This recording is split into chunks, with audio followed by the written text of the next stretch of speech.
Family, what's good? The Raiders coaching surge, the NFL coaching surge is wilder than a girl on the dance floor at the club on spring break. I'm telling you, it is crazy. There is coaches popping off, there is coaches popping in and out, and the Raiders may have just pulled off the craziest, sneakiest coaching search in the history of the organization, and their guy is in line for their sights. Shout out to everybody in the building, man. What's good? Appreciate y'all pulling up. The Raiders have all kinds of things going on, right? They have their guy in a meeting on Saturday. Rumors are, right? Is he coming here? Are they going there? From what I'm hearing, the Raiders are traveling to Seattle. Kubiak, he's got business to take care of, right? He's got a Super Bowl to worry about 8 days away. There is a Super Bowl coming. So the man's got business to do. And if you want to get to him, you're going to have to come to him from what I'm hearing. So also, the Raiders, man, they've been sneaky as hell. What's good? What's good? They've been sneaky as hell, right? They made a big elaborate splash about Mike McDaniel meeting at the national championship to watch Fernando Mendoza. They made this big splash like there was going to be other coaches there and they were going to be watching the game with Tom Brady and John Spytek. Wasn't the case. They had an interview before, right? And they hyped it up. And we've talked about reporters on this show before. We talked about the NFL insiders. Their job is to get the stuff out that these players, that these what you want to call it, the teams, the the managers, right? All these guys want certain information out, and they will, you know, leak it to certain people so it's out there. And I feel like that was the case. I feel like that was the case with McDaniels, right? You seen the Chargers swoop up right away. They already fired their offensive coordinator. The Chargers, they swoop up on McDaniel because the Raiders had some elaborate scheme. You know, they might hire him. They, went to Florida, brought him to Florida. Just so happens the Chargers bit, right? They took the bait. They hired him right away. They did the same thing with Brian Dayball, right? They bring him in on the side note. Nobody knows. It's not reported. Nobody got a text on their phone, right, saying this was happening. Nobody got a text saying afterwards that it was happening, right? So on the sneaky side, they bring in Brian Dayball and then they leak it. Oh, the Raiders secretly had an interview with Brian Dayball. The Titans, right? Robert Salah, friends with Dayball, brings him in, jumps on it, signs him right away. And I think the Raiders' plan is all starting to come together, right? It's all working out exactly like Tom Brady, Spytek, and the guys in the building, whether it's, Jed Hughes or Jim Gray or Mark Davis or whoever else is involved. I think they have exactly what they want. They wanted Kubiak. We've all known it was Kubiak. You hear other content creators swearing up and down it was Jesse Minter. The Raiders were going to hire Jesse Minter. Then they flip-flop and say it's Davis Webb. They swear to God it's going to be Davis Webb. They have sources. They'll put their kids on it. It's Davis Webb. And now we're back to the original number one, Clint Kubiak. But the real question is that we have to ask ourselves is, does Kubiak want the job? Does Kubiak want to pack up his family, move again for the seventh time in 6 years? That's a lot. That's a lot on a family. That's a lot to ask on your wife and your kids. And does he want to take that leap? Is he happy in Seattle? I mean, the grass is not always greener on the other side. Ask Devontae Adams, right? Devontae Adams will tell you he thought it was greener on the other side. Went to Vegas. Didn't turn out to be so green. He forgot it was a desert and there ain't no grass in Vegas. So didn't work out for Devontae Adams, right? Sometimes the grass is not always greener on the other side, especially when you go to a desert and there's nothing but rocks and cactuses. Then he goes, gets traded to the Jets, doesn't work out, and now he's in the right place with the Rams. Made it to the NFC Championship, and it seemed to work out for him. So sometimes you just got to be patient. You got to be disciplined, and I think the Raiders have done just that. I think they have it down to the last three guys: Davis Webb, Mike LaFleur, and Clint Kubiak. And if Clint Kubiak does not accept the job, does not want the job, then you have two more options to fall back on. But let me know, the people in the chat, who are your options to fall back on? Who was a name that the Las Vegas Raiders didn't bring in for an interview as a head coach? Mine would be, a guy like Thomas Brown. He's a passing game coordinator for the Patriots. We talked about it over a month ago when I gave y'all a list of guys that I wanted to bring in. I even paired up head coaches with defensive coaches and offensive coordinators, which defensive coordinators and offensive coordinators seem to be disappearing as fast as head coaches. Hopefully, the Raiders have a plan. I believe they have a plan. I believe stay patient. They know what they're doing for the first time in a long, long time. LaFleur or Schilhaus, they didn't interview Schilhaus for. Did they interview Schilhaus for a second interview? I don't believe they did. But if they did, it's another name that could always come back, right? They have stuff to fall on. You have Jim Schwartz, the defensive coordinator for the best defense in all of football, the Cleveland Browns, right? The Cleveland Browns made a huge mistake hiring Todd Monken. He's not happy. Maybe the Raiders bring him in as, maybe not head coach, but just bring him in and pick his brain. Maybe there's more interviews coming up that we don't know about. Or are they zeroed in on Clint Kubiak? I believe Brady's guy is Clint Kubiak. And from what I'm hearing, there's other people in the building that are not as high on Clint Kubiak, possibly. Raider Menace was good. Appreciate everybody in the building. Let's get to y'all. Grim was good. Was good. Jack Gustafe. What the hell? Appreciate you. What's up? What's up? Can't believe the Patriots aren't in Super Bowl again. But it's just a well-ran organization. And when you have a well-ran organization, it doesn't. Sorry, that sun is probably killing you, huh? Because it's killing me. I don't know where it came from. But when you have a well-ran organization, man, it doesn't take long to put the pieces back together, right? They went and got a great coach. Fernando. Wait, Arkansas gets snow? Obviously. We got a little bit. And there's more coming. Friday and Saturday, there's supposed to be more on the way. So, man. Unleashed Raider was good. Appreciate you. Gabriela Villa was good. Appreciate you. Jim Plunkett was Hispanic too. Yes, Jim Plunkett was Hispanic. Also, Tom Flores was also Hispanic. Won a Super Bowl with the Raiders as a head coach, as a player, as an assistant. All right, not as a player.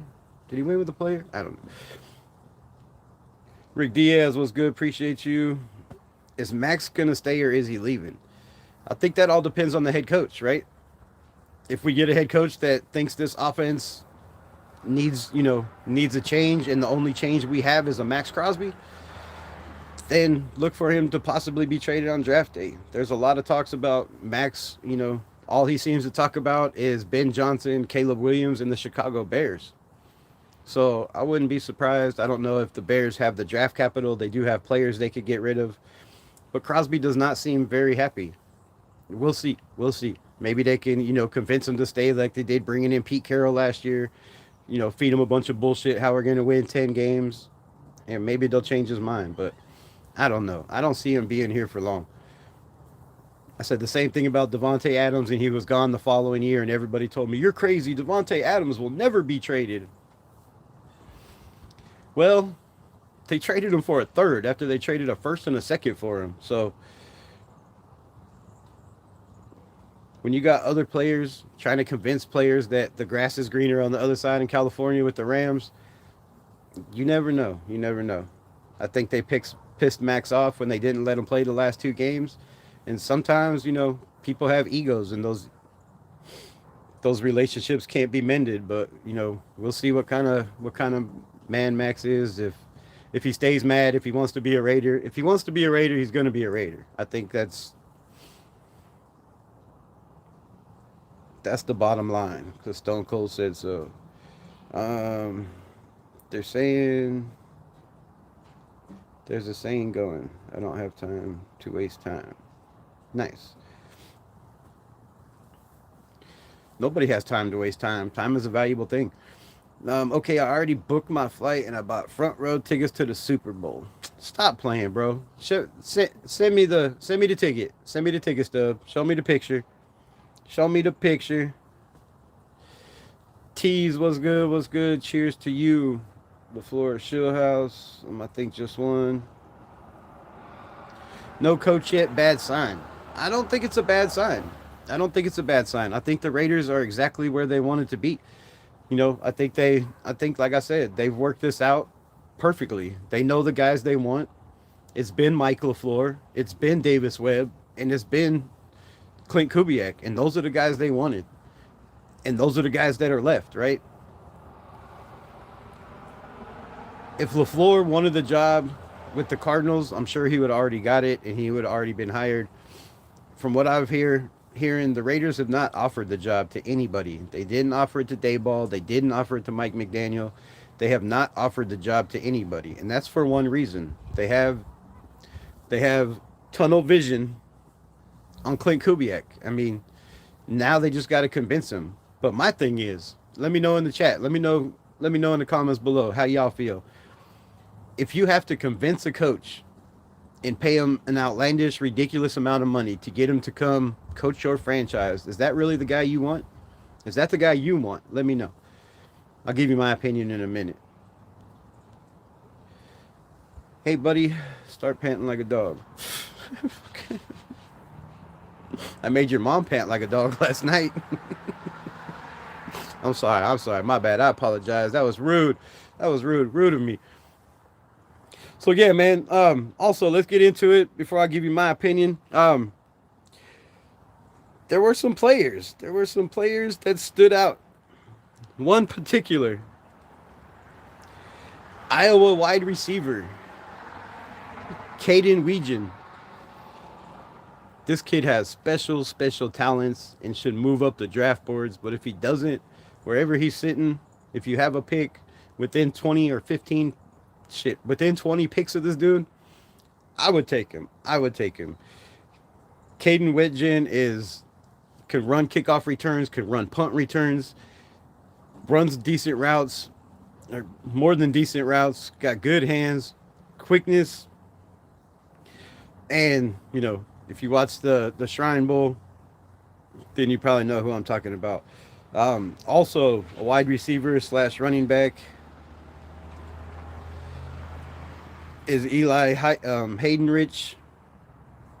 Another guy that, could be one of those Debo type slot guys that you could put him in the slot, you could put him in the backfield, right? He can block, he could catch, he could do pretty much anything you need him to do.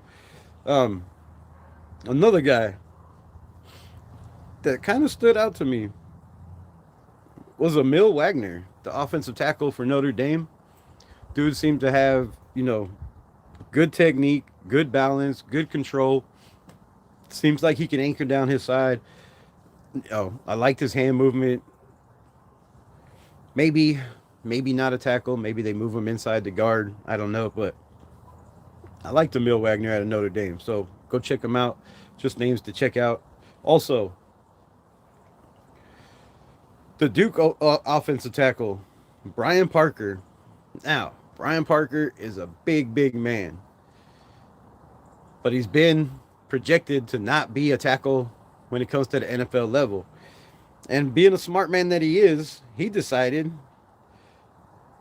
that he's going to play center in the NFL. So that's where he's been playing. And I don't know how much center experience he has, but this man would be a huge get for the Las Vegas Raiders. If you don't know JPJ could play center, if you don't think you have a chance on Kyle Lindenbaum, like everybody thinks the Raiders, are going to go out and spend all this money for a center, I don't see that. But, if you don't, Brian Parker would be a guy to definitely keep your eye on and watch at the center position.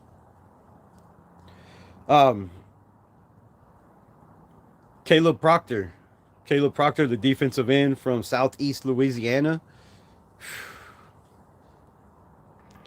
Physical, quick, good bend, good movement, good power. I have to go back and watch a lot more film, but definitely a guy to keep an eye on Caleb Proctor.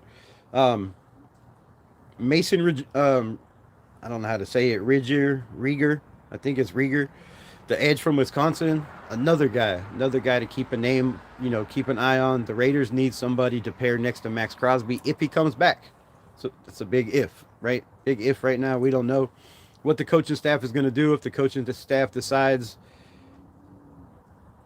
you know, it's better to rebuild without Max, then it's time to rebuild without Max. Also, some guys positions that we really, really, really, really need at the Senior Bowl. I'll give you my top three, and yes, they might be a little biased, but stay tuned for those.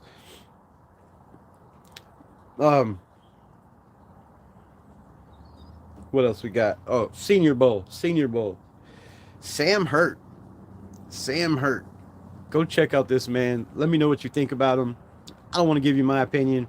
I have some very, very, very high takes on this dude, and his route running ability, his strength to high point the ball, the strength of his hands to catch everything thrown his way. And we need players like that. We need players like that. So go check out Sam Hurt. Hurst, not Hurt.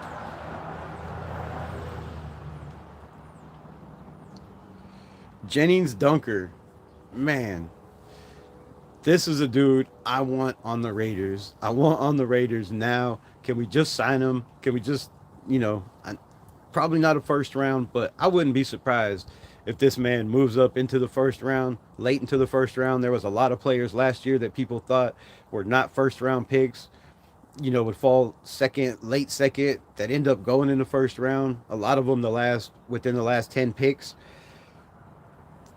Definitely a dude to keep an eye on, man. This dude is a mammoth beast of a man. His arms are like this big, and they're not flab like a lot of the offensive linemen. This dude is solid muscle.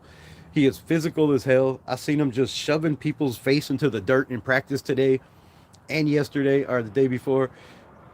Go watch the practices if you check them out. If you have NFL Live, go watch the practices. Jennings Dunker is a absolute Duggar, not Dunker. Duggar is an absolute beast, man. This dude is. I can't wait to see him on the combine one-on-one drills. Absolute physical as hell. Unleashed Raiders, shout out for the $5 holla, man. I appreciate you. Hope they pick Mike LaFleur as head coach. Lawrence in the building. What's good? So go check out Jennings Dunker. Also go check out. Damn it, what the hell is his name? I did not have it on my list. I have it somewhere. I'll have to look it up. The defensive edge from Michigan. Man, I'm sure everybody's seen the viral footage of him just dominating a tackle, putting him on his back. Now, there is other footage out there that if you look closely, the tackle did kind of step with his right foot and it slipped out from underneath him. But still, the power, the strength, the bend, the hand movement, definitely a guy that's going to move up into the draft. And I wouldn't be surprised if there's 7, 8, maybe even 9 defensive edge rushers taken in the first round, man. A lot of maybe, early second, but a lot of these guys are not going to make it past the first round. It is very, very hard to find an edge rusher. And for all the people that said this draft wasn't, as good, I don't know, man. I don't know. I see a lot of quarterbacks that are sneaky, that are not shining because they didn't have the win-loss record that everybody wants them to have. But if you look at their production and their touchdowns on the teams they were on, the teams around them, there's a lot of sneaky quarterbacks. And also, there is a lot of sneaky corners. Some of these guys are physical as hell. Thaddeus Dixon out of North Carolina, a guy that was under Belichick, right? We all know Belichick is a defensive guru. This kid, Thaddeus Dixon, corner, had a nice pick today. Has been physical. He's been handsy, can cover, damn good route, shadowing. Very, very physical. Nav man, what's good? Appreciate you. So go check out Thaddeus Dixon, corner out of North Carolina. Like I said, just the coaching staff that he has around him, being part of a Belichick, being coached by Belichick, is a major thing, and this kid has tremendous talent. Uh, what else we got? The hell is his name? The offensive tackle for Texas Tech crossover. God, this dude is physical. He's huge, mammoth dude. Huge wingspan. Got like what 34, I think, something arms. Just crazy size. There's a lot of tackles, man. There's a lot of tackles in this draft that people are sleeping on. And the Raiders, man, the Raiders could come up really big if they decide to, to draft Fernando Mendoza. I know everybody has Fernando Mendoza penciled in already, but don't be surprised if the Raiders Raider and do some shit that you wouldn't expect them to do. Uh, Also, Bo Stevens, man, Bo Stevens, another physical guard, a guy that kind of reminds me of JPJ. Has that that all day motor, just willing to put people in the dirt. Go check out him. Um, Defensive line, Lee Hunter is a monster, bro. That's all I can say. Is a monster, and the Raiders need a monster. I don't know where he's going to go. I'm sure he's going to keep climbing and climbing the draft boards just like a ladder, because the more he's out there, the more people are looking at Lee Hunter and saying, "Damn, how is he projected to be in the second or third round?" And then one of my favorites so far that's growing on me.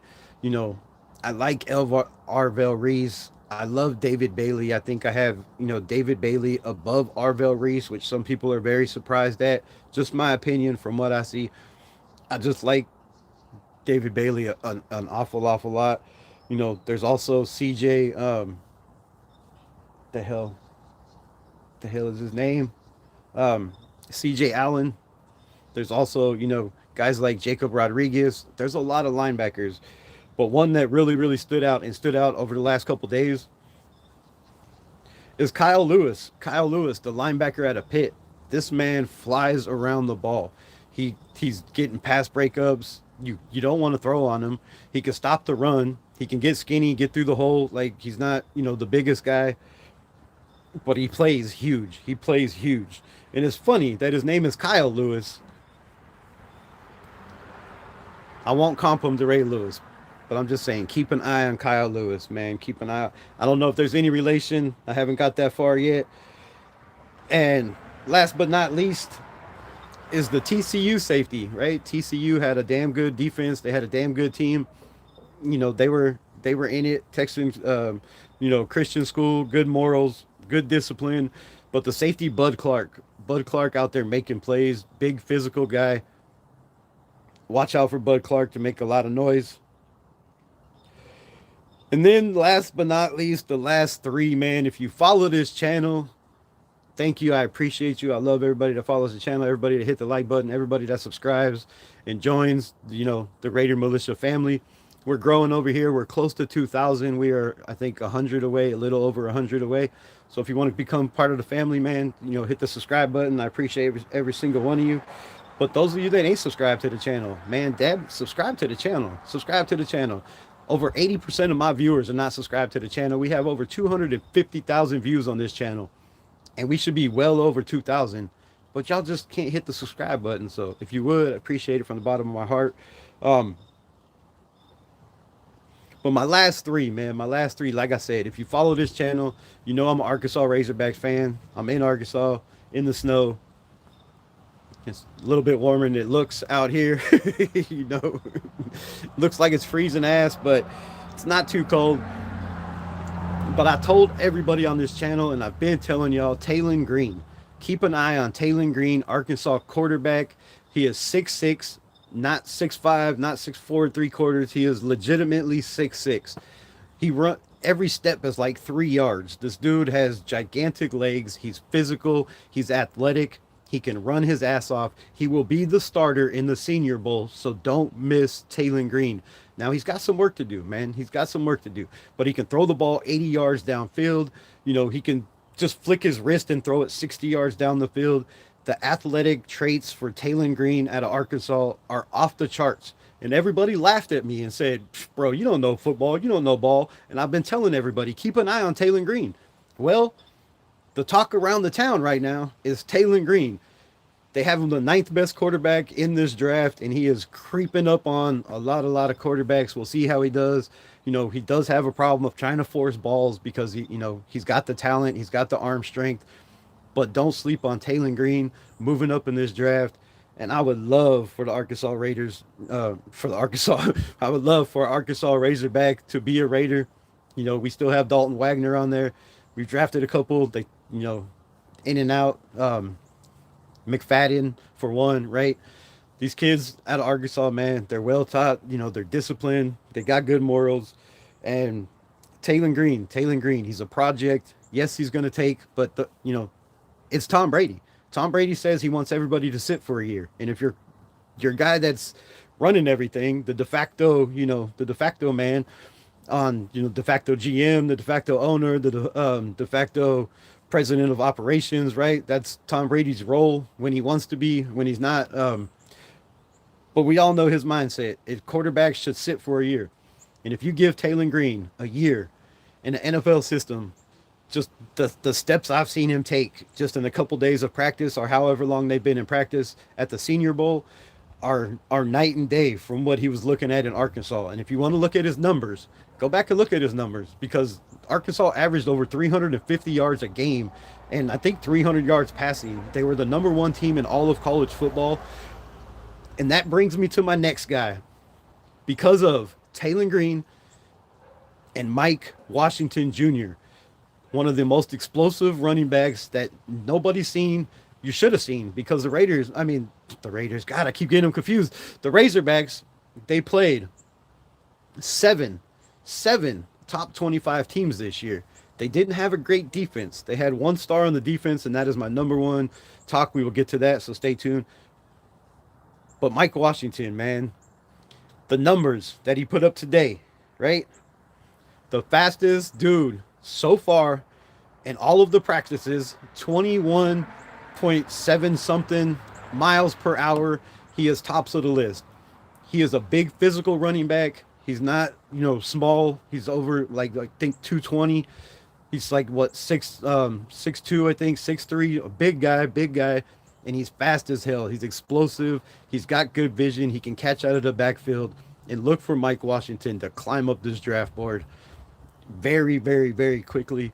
They had him fourth round on the mock drafts I was doing the other day. Now they got him, in the second or late second, early third. So he's definitely climbing up. Mock boards are changing. Watch out for Mike Washington. And then my number one out of all the Razorbacks is cornerback Julian Neal. If you don't know this name, now you know. You heard it here first, Raiders Rebel. And if you go talk on other channels about my shit, just say, hey, Raiders Rebel said this, I heard this. I'd appreciate that. Show me love. Helps get the name out there. But don't sleep on Julian Neal, one of the best corners in this entire draft. Also has one of the highest speeds in the entire draft clock so far. He is physical. He has great hands, great at the back pedal. He can man coverage. He is a shutdown corner. And I think they had him at like the fifth or sixth best corner in this draft. He's definitely creeping up. All those numbers are changing. So those are my top three to go check out. Arkansas's Taylor Green, Mike Washington Jr., and Julian Neal, because all three of those names are going to be mentioned very, very high in this draft and picked very, very high. I'm telling you, these dudes are dogs. And I would love all three of them to somehow be a Las Vegas Raider.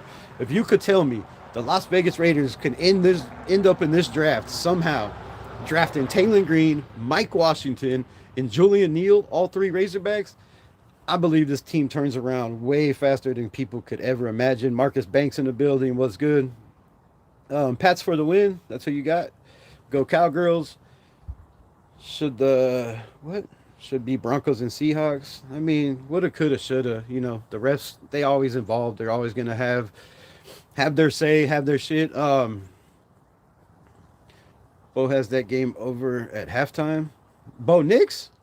Come on, man. Let's not act like Bo Nix is the greatest thing since sliced bread. He had a decent year, man. What do you have? Like 27 touchdowns, 12 interceptions, 10 interceptions. Bro, that's Aiden O'Connell numbers picked in the 4th round. So let's not get carried away, man. We all know how I feel about quarterbacks. As long as you're in a system, you're gonna shine. And it's proven by Sam Darnold. It's proven by Baker Mayfield. It's proven by Matthew Stafford. It's been proven by all these quarterbacks bouncing around to teams they get in the right system, and they win games, right? It's all about who you put around them. If you have the right coach to get the best out of your quarterback, and everybody thinks you need a first overall quarterback to win in the NFL. Come on, man. The best team right now had the 3rd pick in the draft. That's 2 teams that passed on Sam Darnold, and another 5 teams he was on before he made it to the playoffs. Okay, he made it last year and lost, but so it's not always about the quarterback, man. This is a team sport. I say it on this channel always, constantly. There is no I in team, right? There's an I in integrity. There's no I in team. So without an offensive line, without a running game, just look at Patrick Mahomes, right? Some say the greatest quarterback to ever step on the gridiron, Patrick Mahomes, right? What did he look like this year? What did he look like this year? With no run game, with a defense that wasn't top 10. He didn't look like the best quarterback in the NFL. I'll tell you that. I'll tell you that right now. Let me ask you a real question. If we were to trade AOC, what do you think we would get for him? Shit. Probably the 6th round. I don't think we're getting a 4th that we traded for him. Only because, they haven't played him. If they would have played him more and he got the show, I don't know. But if I'm a GM and I'm looking at a kid that has 17 offensive coordinators, 25 coaches in 3 years, and 18 quarterback coaches, I mean, I'm looking at this kid going, damn, and he still put up 20 touchdowns and 11 interceptions and 17 starts. I mean, I'm willing to give more than, they gave a 3rd for Geno. What would you give for Aiden O'Connell? Shit. But yeah, I mean, 6th, 7th, the Raiders would be losing their ass. They have a backup quarterback for life and possibly a starter if they just give him the opportunity. So yeah, I know what his worth is in the NFL. Like I said, I don't think Tom Brady is, people mistake me all the time because I say this kid can play in the NFL. Like, I don't think he's Tom Brady. I don't think he's the greatest quarterback to ever step foot on on the grass. But I think he's a kid that can do the same thing Mendoza's going to come in and do. Run an offense, right? Put a running game behind him, put an offensive line in front of him, give him somebody to throw the ball to, and give him a defense to get the ball back when they make mistakes. And Aiden O'Connell could run an offense all day long. He's proven it nonstop. All right, so what else we got? I got 2 more things. Jim Schwartz in Cleveland, right? Not happy. There's been reports and rumors that he wanted the job. He thought he was going to get the job. As the Cleveland Browns, I talked about the Cleveland Browns defense. Most of the year, they were number 1 in yardage. They were number 1 in points. They were number 1 in takeaways. They were, okay, not takeaways, but every other defensive category, the Cleveland Browns are number 1. Jim Schwartz is a dog. He thought he was going to get the job. They decided to go with Todd Monken. And as it turns out, Mr. Schwartz is very, very pissed off. He met with, I guess, the owner and some people today or yesterday. And from what I heard and what I gathered is basically told them to go F themselves.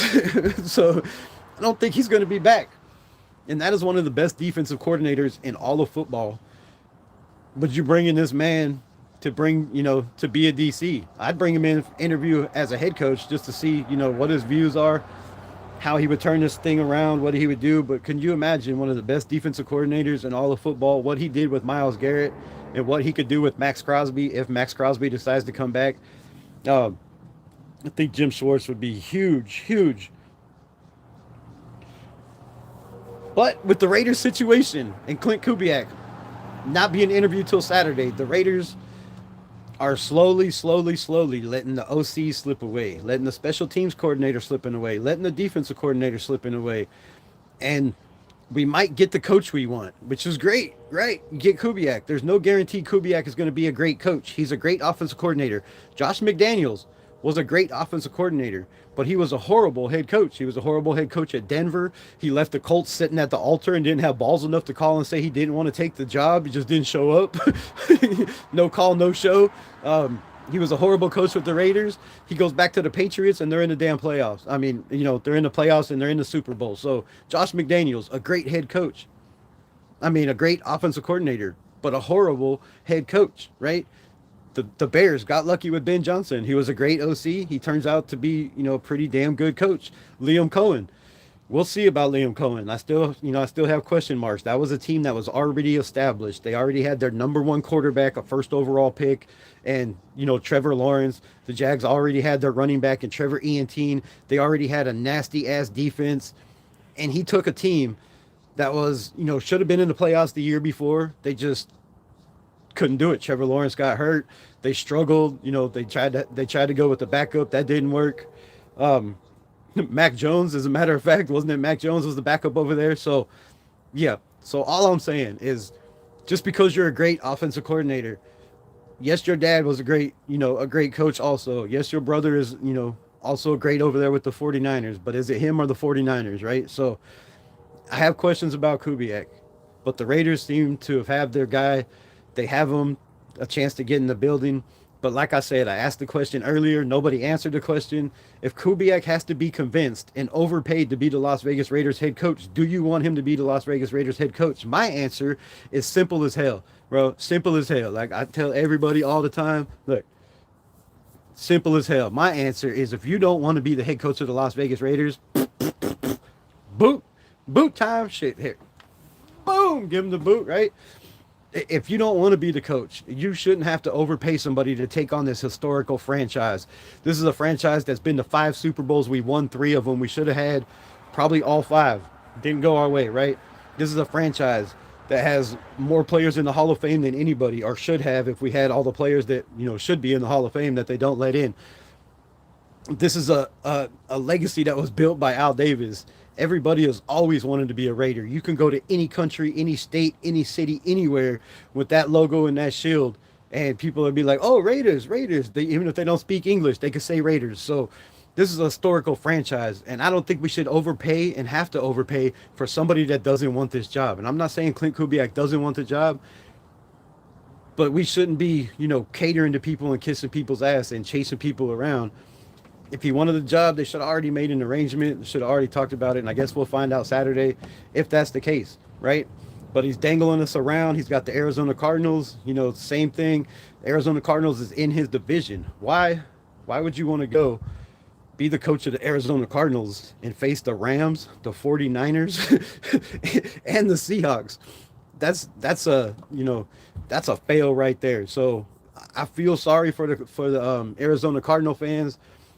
Hey, the Raiders, people are saying we can't get a coach because, what's going on in the building. Nobody knows who's in charge, right? But I do know that the Raiders wanted Kubiak from day one. I know Tom Brady, if you watch any Seattle game that Tom Brady commentating, all he did was talk about how good Kubiak's offense was the same way he did Ben Johnson. So he has an infatuation. Tom Brady needs to make a splash. This is a pick that most of Raider Nation, except for maybe a couple, are all in on Kubiak, and Brady has to land this. But what does he have to do to land it, right? Are you paying this dude $5 million contract, $20 million a year? Are you giving him Gruden money? Like, is he worth that? Is he worth that? Because I have one thing, and I need to grab my drink. Because I have one thing in question, right? Kubiak has looked great with Sam Darnold. He's looked great with other teams, right? With other teams as a passing game coordinator, as as whatever he's been. Can't remember right off the top of my head, but we know he's been in the Shanahan tree, right? We know he's been in the McVay tree. But let me ask you this: when Clint Kubiak went to the New Orleans Saints last year, they were one of the best offenses in all of football the first 4 or 5 games. Then Derek Carr got hurt, and he had a rookie quarterback named Spencer Rattler, who Davis Webb, a guy that's been interviewed for the Raiders job, said Spencer Rattler was one of the best quarterbacks coming out of the draft, and he would take him in the first round. Clint Kubiak had an opportunity to play Spencer Rattler when Derek Carr got hurt, They had 3 quarterbacks in the building. They went back and forth with the quarterbacks, right? But the Saints offense went down. Their numbers went down. And they ended up not making the playoffs and having, a horrible record where they could get a damn good pick. Raider Paul was good. Appreciate you, Rosetown. I see you. So, if you look at the Saints last year, when Derek Carr got hurt with Spencer Rattler, Clint Kubiak was not the greatest OC.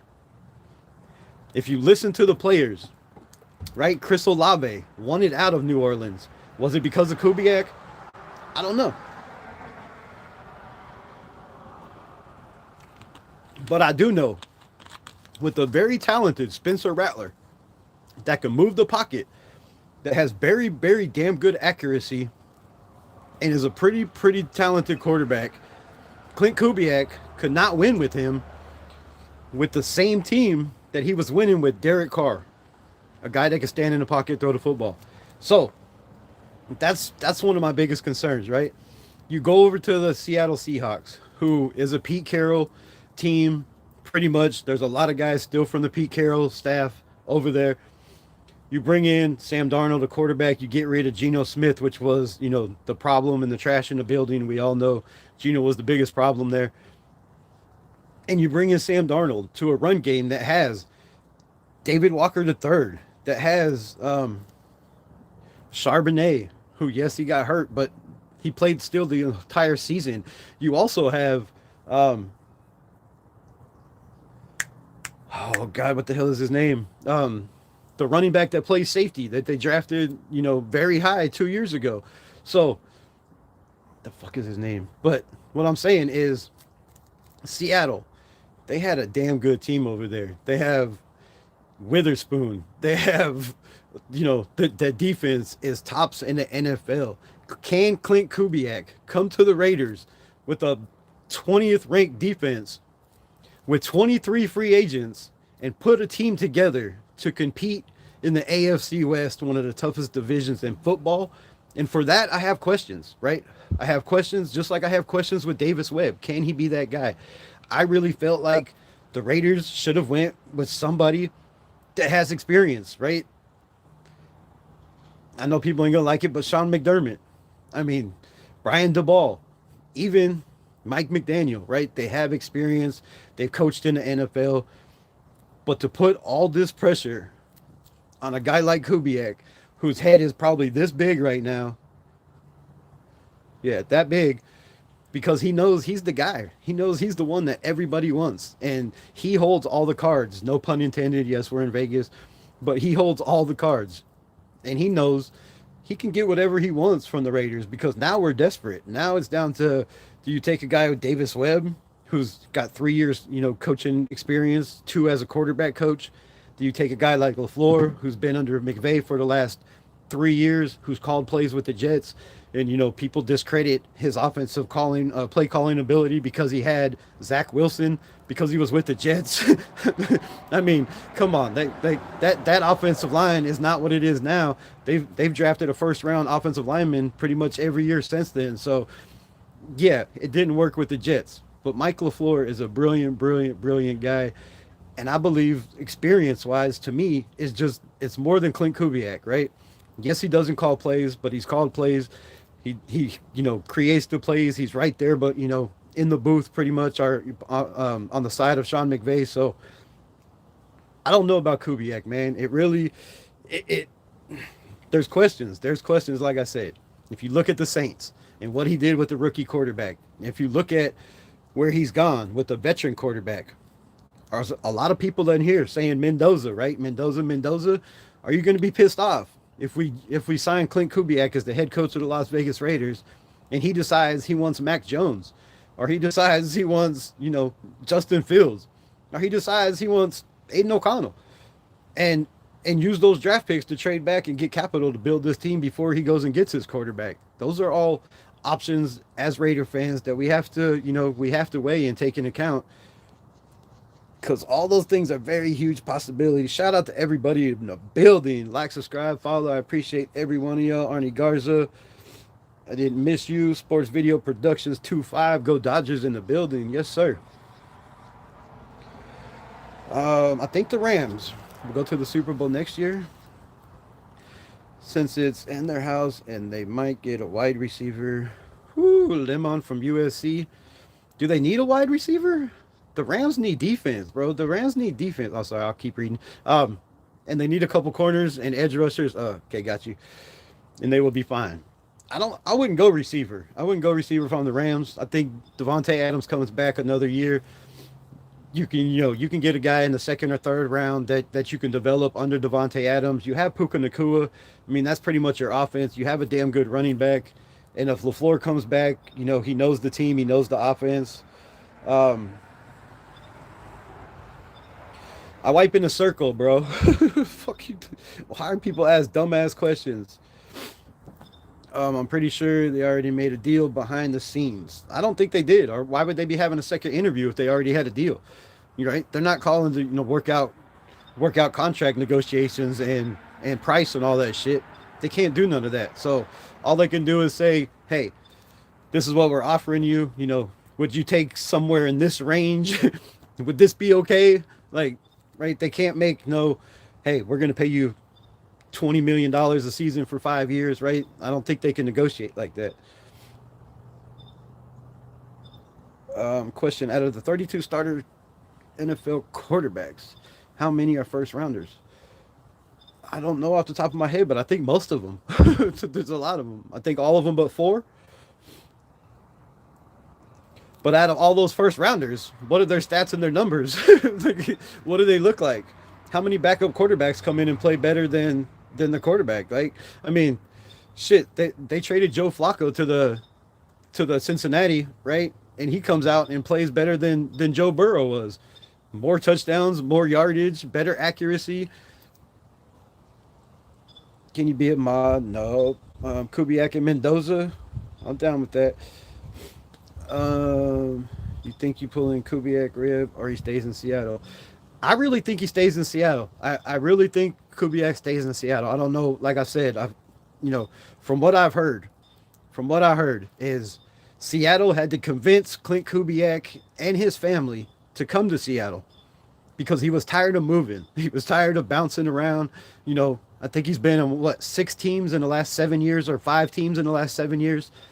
He has a family. He has little kids. He has a wife. The kids are getting ready to start going to school and shit. So you can't just keep bouncing around and moving around like that. And Seattle, from what I heard, had to convince him to come to Seattle. They told him, hey, look, we believe in you. We're not going to fire you. You're going to be here. I don't know what his contract is. I don't know how long it is. I didn't look that up. But when it comes to your wife and your family, if your wife says, I don't want to go to Vegas, I guarantee you that dude's not going to Vegas, like, even for the money, right? Because, yeah, you can get a big bag and you can raise your kids in Las Vegas, Sin City, or you can stay in Seattle, where you're already comfortable, where the fans already love you, where your kids probably already have friends in the neighborhood, right?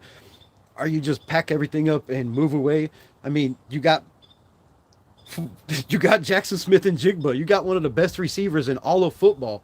You have 2 of the best running backs, not best running backs, but 2 top, I guess a top 15 and probably, a top 20 running back, but both of them, Charbonnet and Davis III are dynamic running backs, and they're just getting better. So why would you walk away from that? You got Sam Darnold, who, in the last 2 years, he's the second quarterback in the history of the NFL to win 14 games back to back, and you're going to walk away to go to a Raiders organization that has, a rookie quarterback that some believe is a first round, some believe he's a 4th round, some believe he's a 2nd rounder.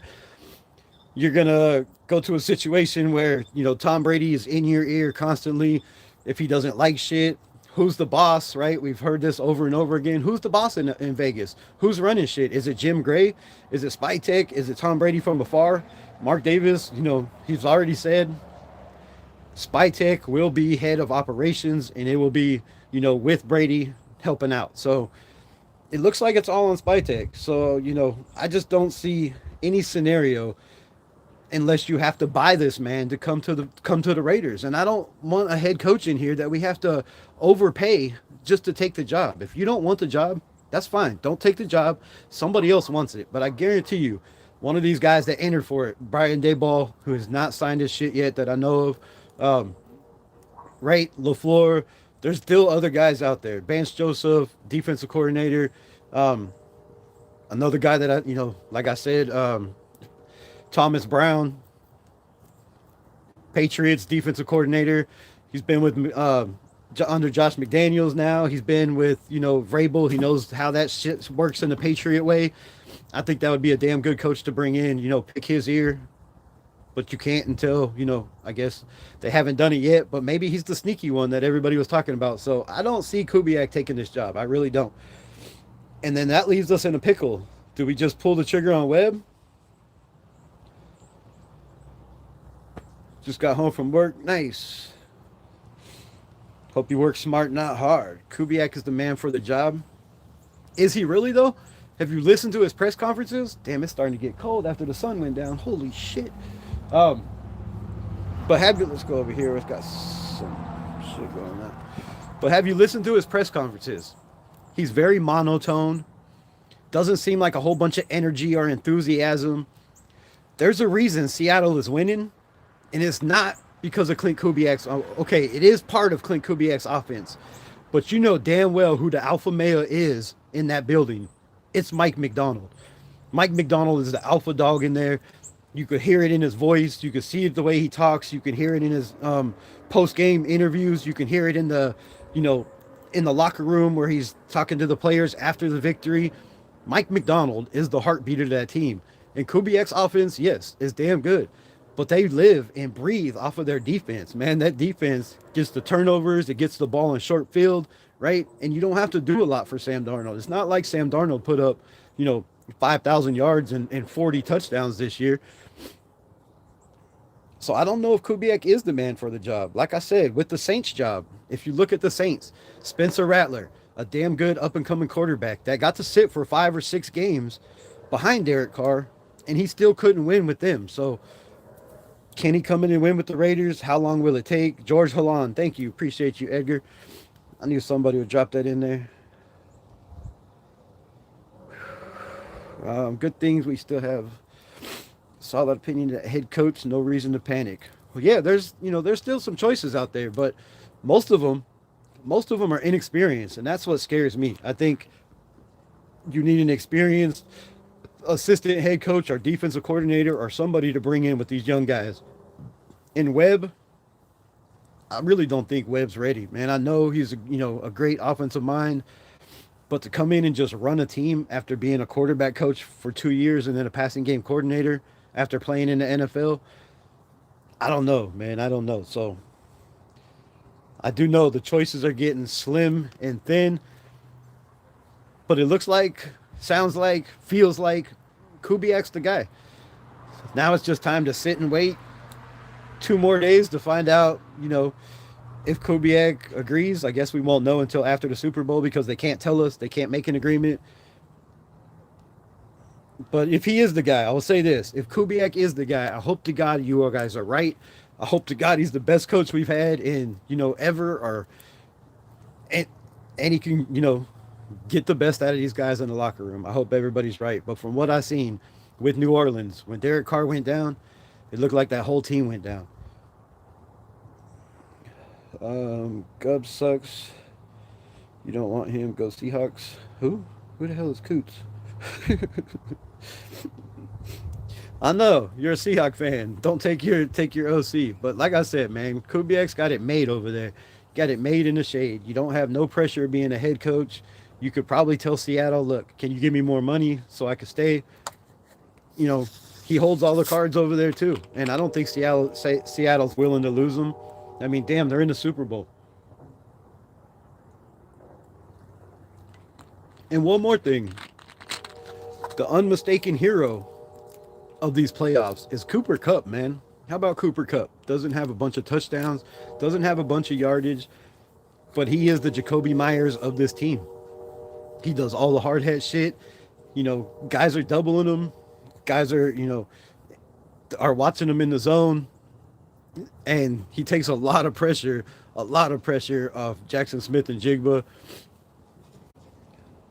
It's kind of like why I want LaFleur, man. I know he doesn't call plays, but the way that offense runs, he knows how Sean McVay does his shit. He's been with them long enough. Same with every coach that's left that system. Every single coach has been some kind of part. Even isn't Mike McDonald even been somewhere?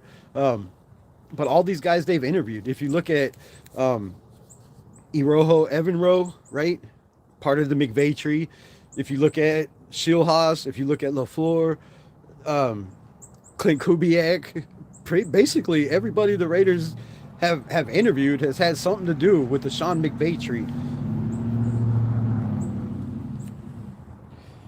If he stays, why even interview with us? Don't waste the time.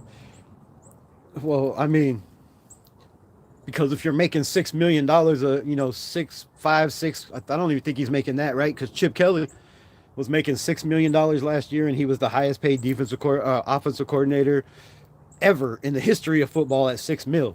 So he's making less than $6 million. So if the Raiders are gonna, do something crazy like they did Ben Johnson, the rumors are from the little birdie in my ear said they offered Ben Johnson $15 million a season, but it was only 3 years. He wanted 5, and he wanted the Bears job, so he took 13 mil for the Bears.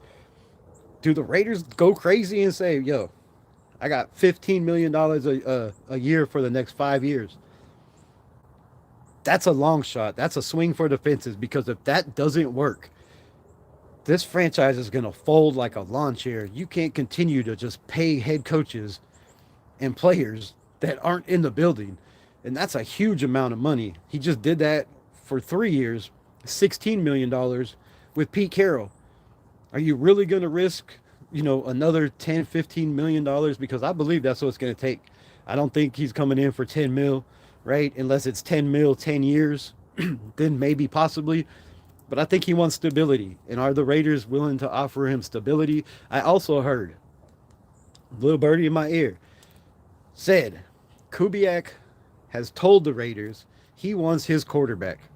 He wants his guy. Now, is that guy Derek Carr? Is that guy Mac Jones?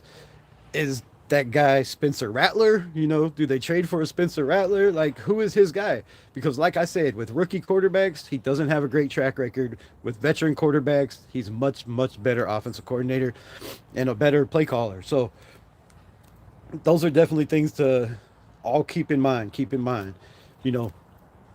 I'm just saying. Kubiak, the next Raider.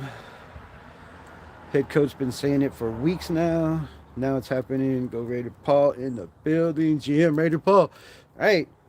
Just remember that, because I will. Remember that. Pass on Webb? Why are you passing on Webb? Why would you pass on Webb? There's a lot of people that jumped on that Webb train very, very quickly. Very quickly. Holy crap. But yeah, there's a whole bunch of people that jumped on that Webb train. And I think Webb was a decoy. I honestly do. I honestly do. Listen, hear me out. Just hear me out. Let me tell you something. You have a guy that come out of nowhere that nobody's heard of. Ooh, it is getting cold. You can see my breath. You have a guy that comes out of nowhere, nobody heard of. Nobody even heard of when he was in the NFL as a backup to Josh Allen. Did anybody know Davis Webb was a backup to Josh Allen? Be honest. Don't lie. Come on, because it's only hurting yourself if you don't tell the truth. Honestly, how many people really knew that Davis Webb was a backup until he got interviewed for the Las Vegas Raiders head coaching job and people started doing their homework on Davis Webb, right?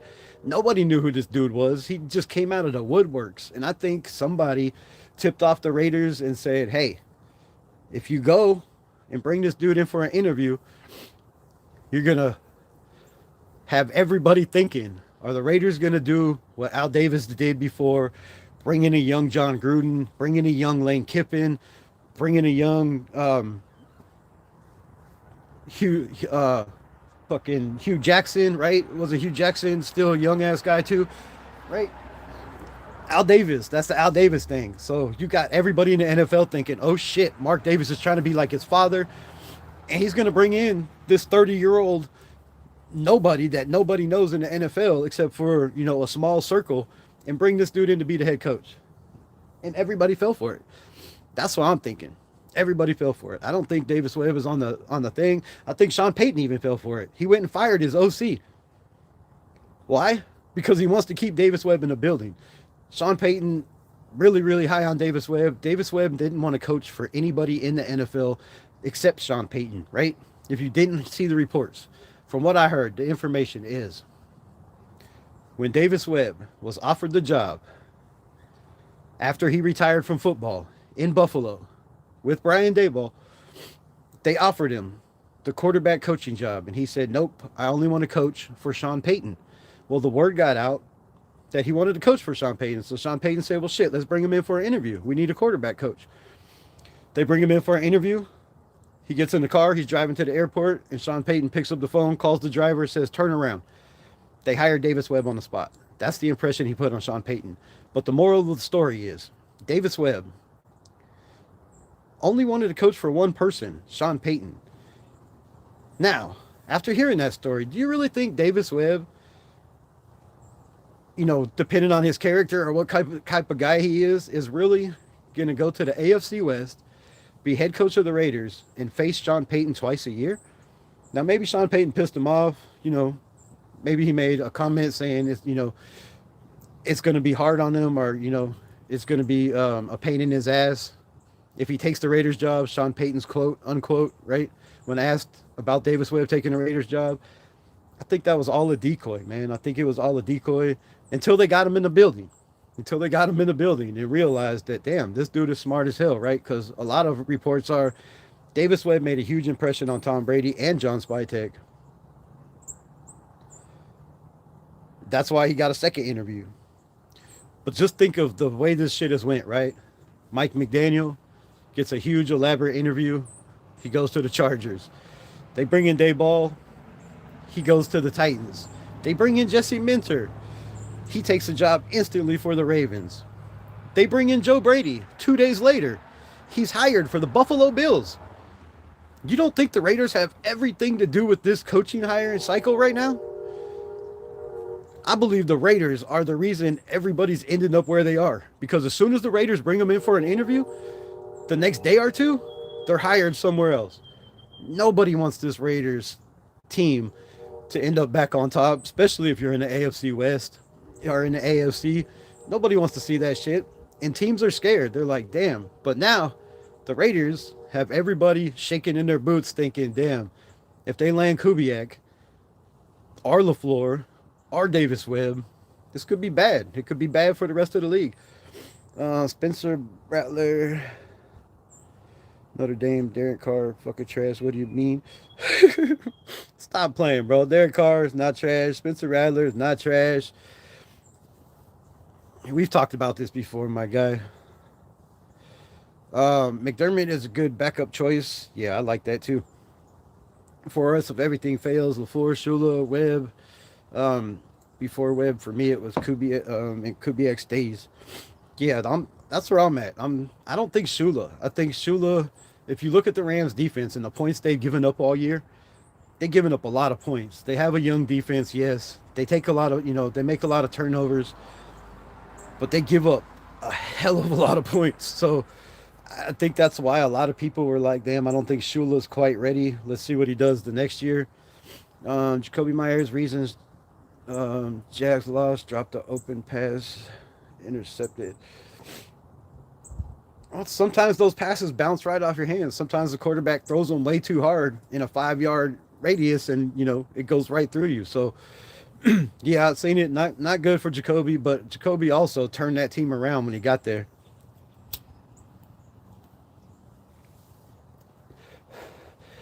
They needed stability. They needed a leader on offense. And Jacoby Myers was that dude. So at least 18 hunt me Bengals. What?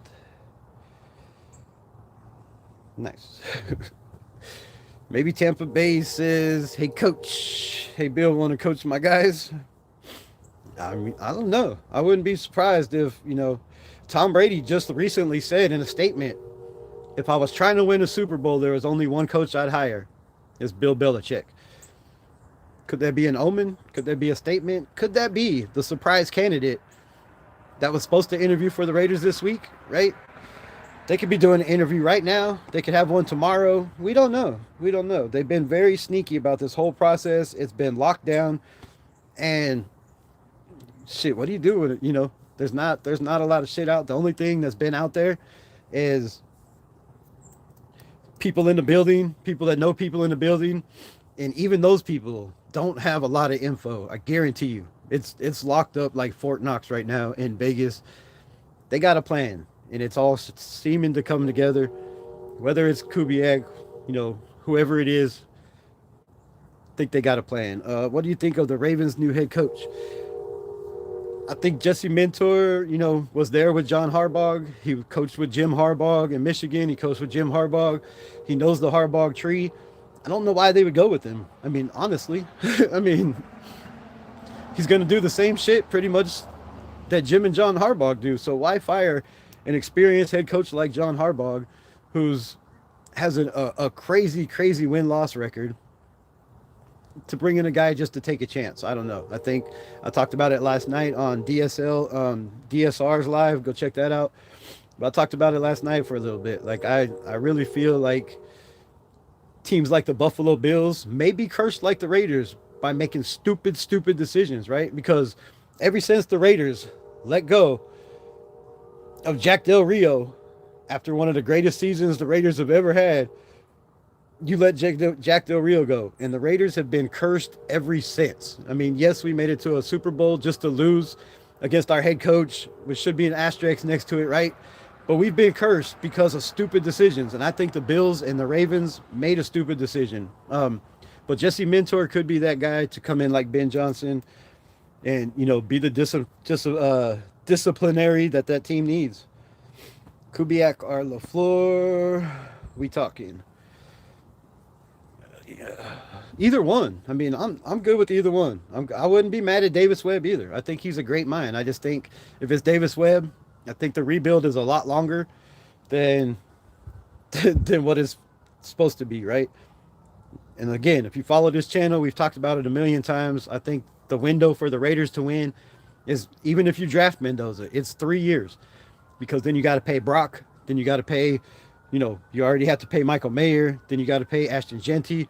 Like, that window is very, very small. McDermott has a clear... Yeah, McDermott said he doesn't want to coach, so... Chess move by the Raiders. Yeah, they're playing chess. They're definitely playing chess. So, shout out to the, everybody in the building. I talk a lot of shit about the guys in the building and the upper management for the Raiders, mainly Jim Gray. I just think he's sneaky as hell. But they're doing their due diligence, their patience. They had a plan, and if they can land Kubiak, then it was worth it. They did everything right. But if they can't land Kubiak, they might have just made the biggest mistake of this franchise in a long, long time, because there were great coaches that you could have just pulled the trigger on, and you're waiting for one that might not take the job. LaFleur over Shula. For sure. Right? For sure. I'm taking LaFleur over Shula. I think we need to go offense. If we go defense, it would be Matt Burke for me. It would be, I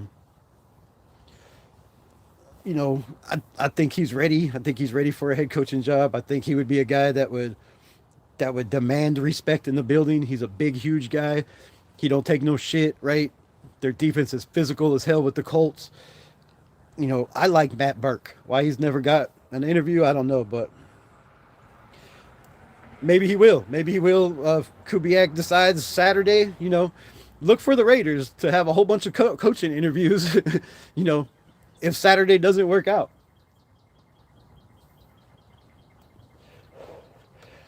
Or look for the Raiders to just use people and bring in a whole bunch of coaches Monday, Tuesday, Wednesday, Thursday, and have a whole book schedule, so everybody in the NFL thinks it didn't go good with Kubiak and he's staying in Seattle, right? Because I don't think the Raiders are trying to show their cards. Like I said, they're playing chess. Everybody else is playing checkers. I think Cardinals' top choice for head coach is LaFleur. I think they get him. We are all in on Kubiak. I don't know how much they are in on LaFleur. Like, 2 days ago, they took him out to dinner. The next day, they had interviews. They had meetings. They were in the facility. They went over the roster, right? They talked about all the shit that you talk about. Who you keeping, who you letting go. who you trying to trade, right? What guys should be here, what guys shouldn't be here. All talks that that they talk about, but then they let him walk out of the building. And yes, they have an interview with Kubiak, but like I said before, does LaFleur really want to face Seattle, San Francisco, and the Rams twice a year? Like that's that's head coaching suicide to take your first head coaching job there. They also brought in what the hell is his name? Former OC for the Washington Redskins or the Commanders, Riviera. They brought in Joe Riviera on a sneaky interview after they interviewed Mike LaFleur. They also a lot of talks that they are very, very high on Vance Joseph in Arizona. So, you know, it could be LaFleur saying, "Hey, I'm not taking a job until I know what the Raiders are doing," because from what I hear, that's a job that he is very, very interested in. AFC West right now is way more in shambles than than that division. I guarantee you. Not be surprised at all if Rob Leonard is elevated to DC, if Kubiak is okay with it. I wouldn't be surprised at all if Robbie Leonard is in Pittsburgh with Patrick Graham. If Patrick Graham gets the job, if it's official, I believe that's going to be his number one call. He loves Robbie Leonard. They've worked together for 4 years. Unless Mark Davis says, stay here, I'll make you DC. But I don't know if they swing for the fences like that. I believe if you're going to bring in a Kubiak, an inexperienced, head coach, you got to bring in a DC like a Vance Joseph, somebody that has experience, that's been a head coach, somebody you can lean on, right? And somebody that could run the whole defensive side of the ball, so you can just focus on the quarterback, bring in an OC to focus on the rest. That's why I think Davis Webb would be a damn good job. I mean, if you could get the right system where you could bring in Webb to just focus on the quarterback and everybody else do his job, I think that would be good. But, I'm going to hate it if we lose Robbie Leonard. I'm going to hate it if we lose Luke Steckel. If you follow this channel, I've been saying for the last 2 years, I believe these guys should have been promoted. I really like Luke Steckel, what he's done with the tight ends. When you hear him talk, he's very knowledgeable of football. And another guy that was the assistant head coach of Mike Vrabel in Tennessee. He was also the tight ends coach. He was also the assistant offensive coordinator. He was also something else with Mike Vrabel. So Luke Steckel, a guy that's in the building, that knows Vrabel pretty damn well.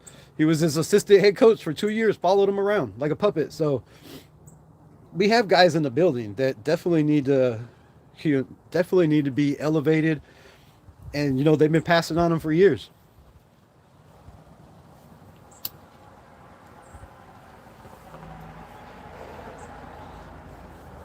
Also flying under the radar is Kingsbury.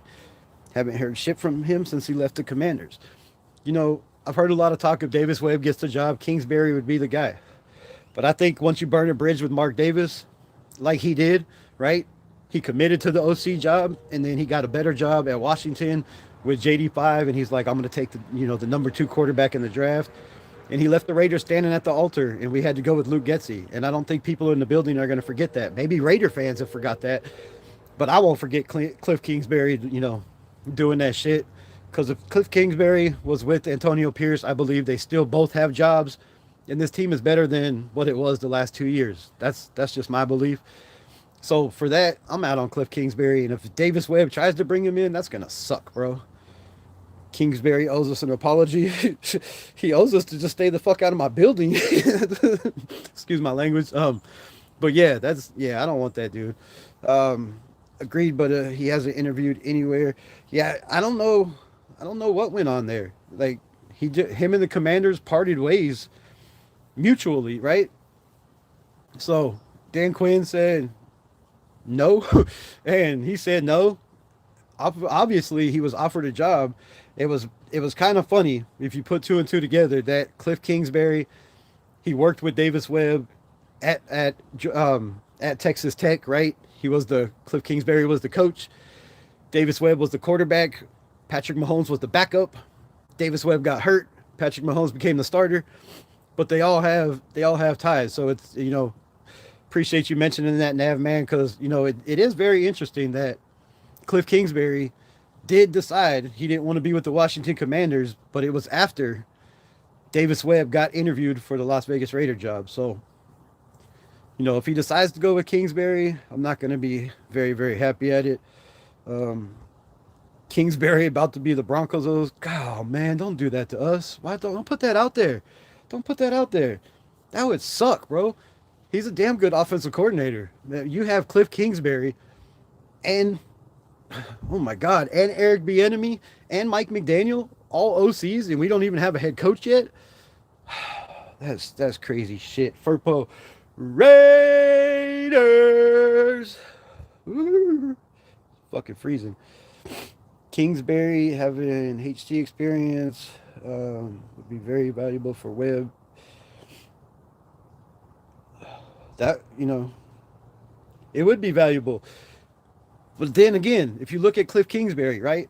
He had one good year with Kyler Murray. They never made it to the playoffs. They were a shit team. Every year after that, he gets fired. He backs out of our job when he, committed to it. For me, that shows your integrity. That shows your character, right? That's not somebody we need in the building. It sounds like he's just a dirty ass dude that, it's all about money and the next big thing. It's all about him. But then, right?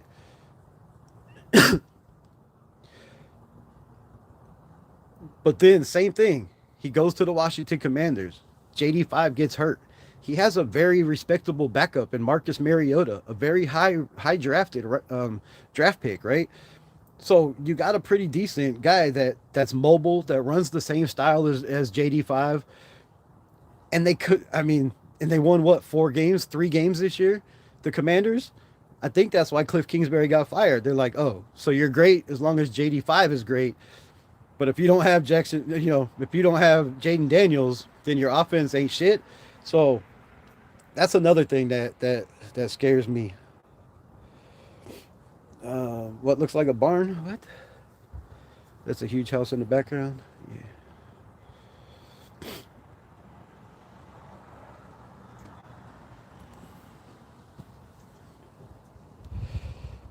That is the interesting things. There is word out there that Kingsbury is looking into the Broncos, but hard to know. What do you think? That would be in the value interview. Sean Payton calls plays. I don't see Cliff Kingsbury taking a job where he doesn't call plays, right? Davis Webb's never called plays before. It does make sense with the Raiders, as much as I would hate, having that traitor piece of shit in a building.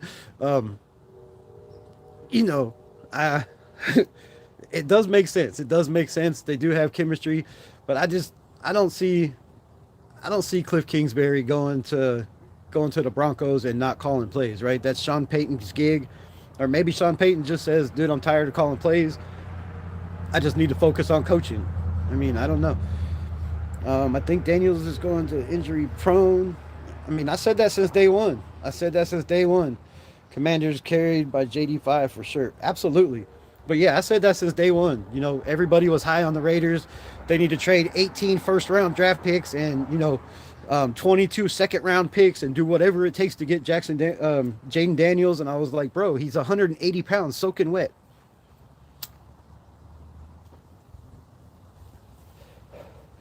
It's not going to last in the NFL. He's going to have to become a pocket passer. He's going to have to learn how to, not run so much, slide when he does run. Just like my guy Jackson Dart, that I told everybody was a first-round pick, and y'all laughed about that shit too. So Jaden Daniels had half a year. He'll be fine. We'll see, man. We'll see. He's had ribs problems. What was the last injury? I don't know.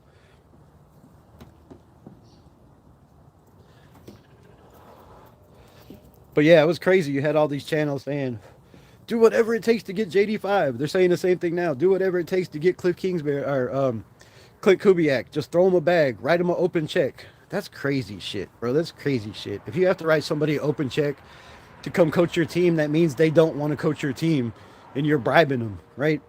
I think just looking at this historical franchise, looking at Brock Bowers, looking at Ashton Jeanty, looking at what possibly Jack Beck could be, looking at the money we have on the salary cap, the first overall, all the picks we have in the draft, if somebody doesn't want this job, then why chase them?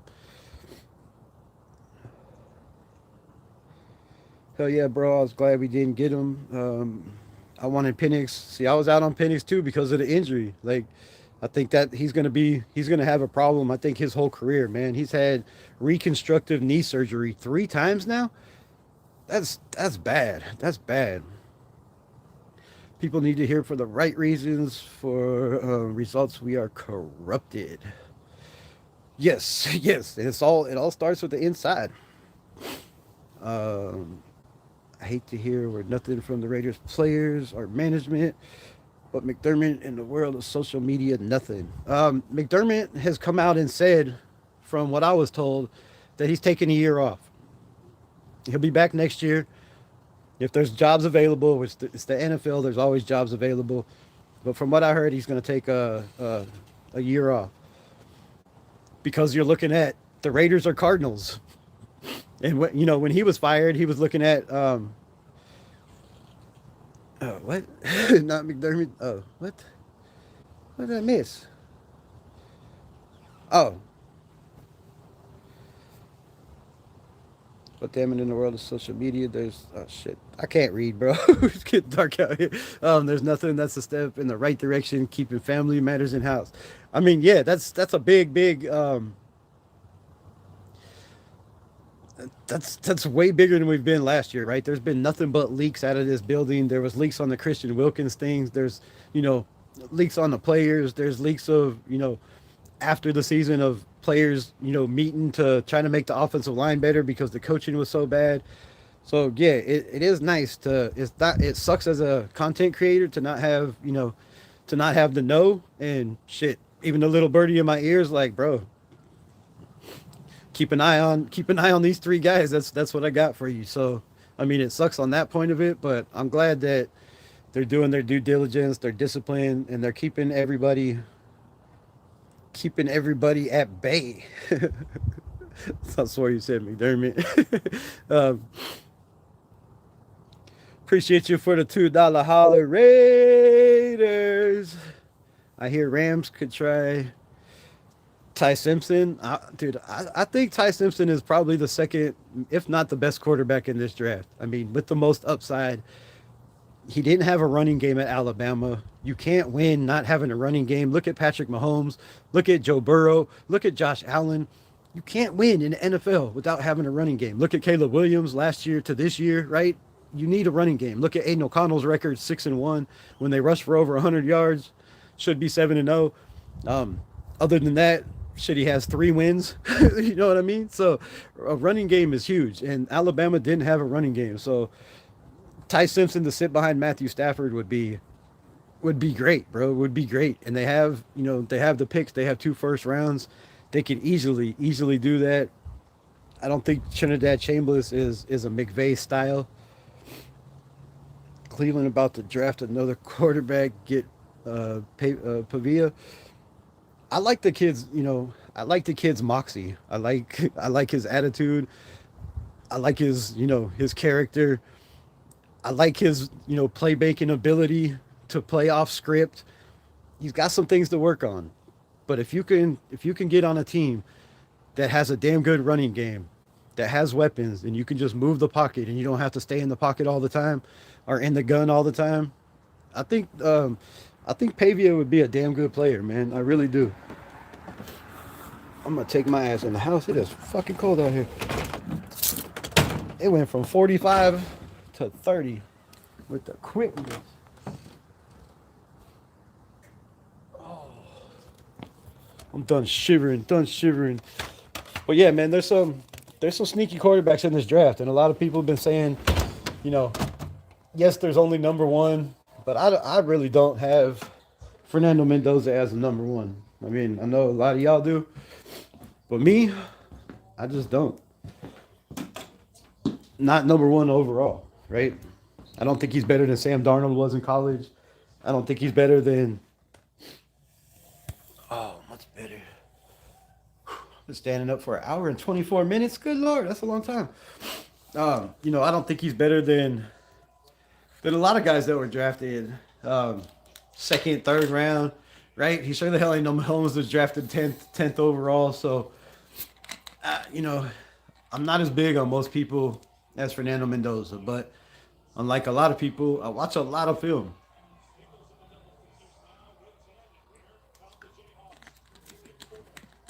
And if you have a system for Mendoza, I think he'll be fine.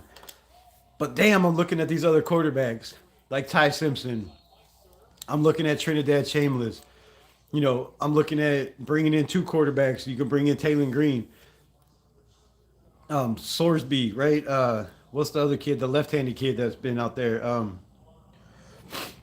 The hell is his name? That comes from the Eli Manning camps and the Peyton Manning camps, right? That the Mannings are very, very big on. There's some sneaky quarterbacks out there that just because they're not flashy, like I said, they weren't on great teams. They're just not getting no mention. But wait till the pro days in the combine, man. Wait till the Senior Bowl's over. Cleveland about to draft. Got that. What is this? I only hit him Rebel because he just turned out because he said the N word. Man, don't be talking shit in here. Have some respect and class. Ty Simpson makes bad decisions. But Ty Simpson was a redshirt freshman last year, or the year before. Bro, he's only had, he sat for 3 years behind, didn't he sit behind, what the hell did he sit behind? Bryce Young and Tua, right? He sat behind, I think both of those guys, or not Tua, who was before that? Well, anyways, he sat in Alabama for a long time. The kid could have transferred. He could have went somewhere else. He thought Nick Saban was going to be the coach. His upside is ridiculous. His plays off script, his ability to find the open man, to read defenses. I think Ty Simpson is definitely slept on, and a lot of people are going to see that shit when somebody drafts him. You get him to a good NFL system with a good quarterback coach that can take away some of the bad things, but his footwork, man, his timing, all that to me looks good as hell. And I guarantee you, if you had a Ty Simpson on Indiana, shit, might be better. Alabama did struggle to run the ball well. They struggled to run the ball at all. And as soon as I come in the house, mom gets home. Greg Brewer, what's good? I like Diego Pavia, Doug Flutie 2.0. Exactly. He's got that, he can sling the ball, 60 yards down the field. You can make plays. What part of Arkansas? I'm in Rogers. Rogers.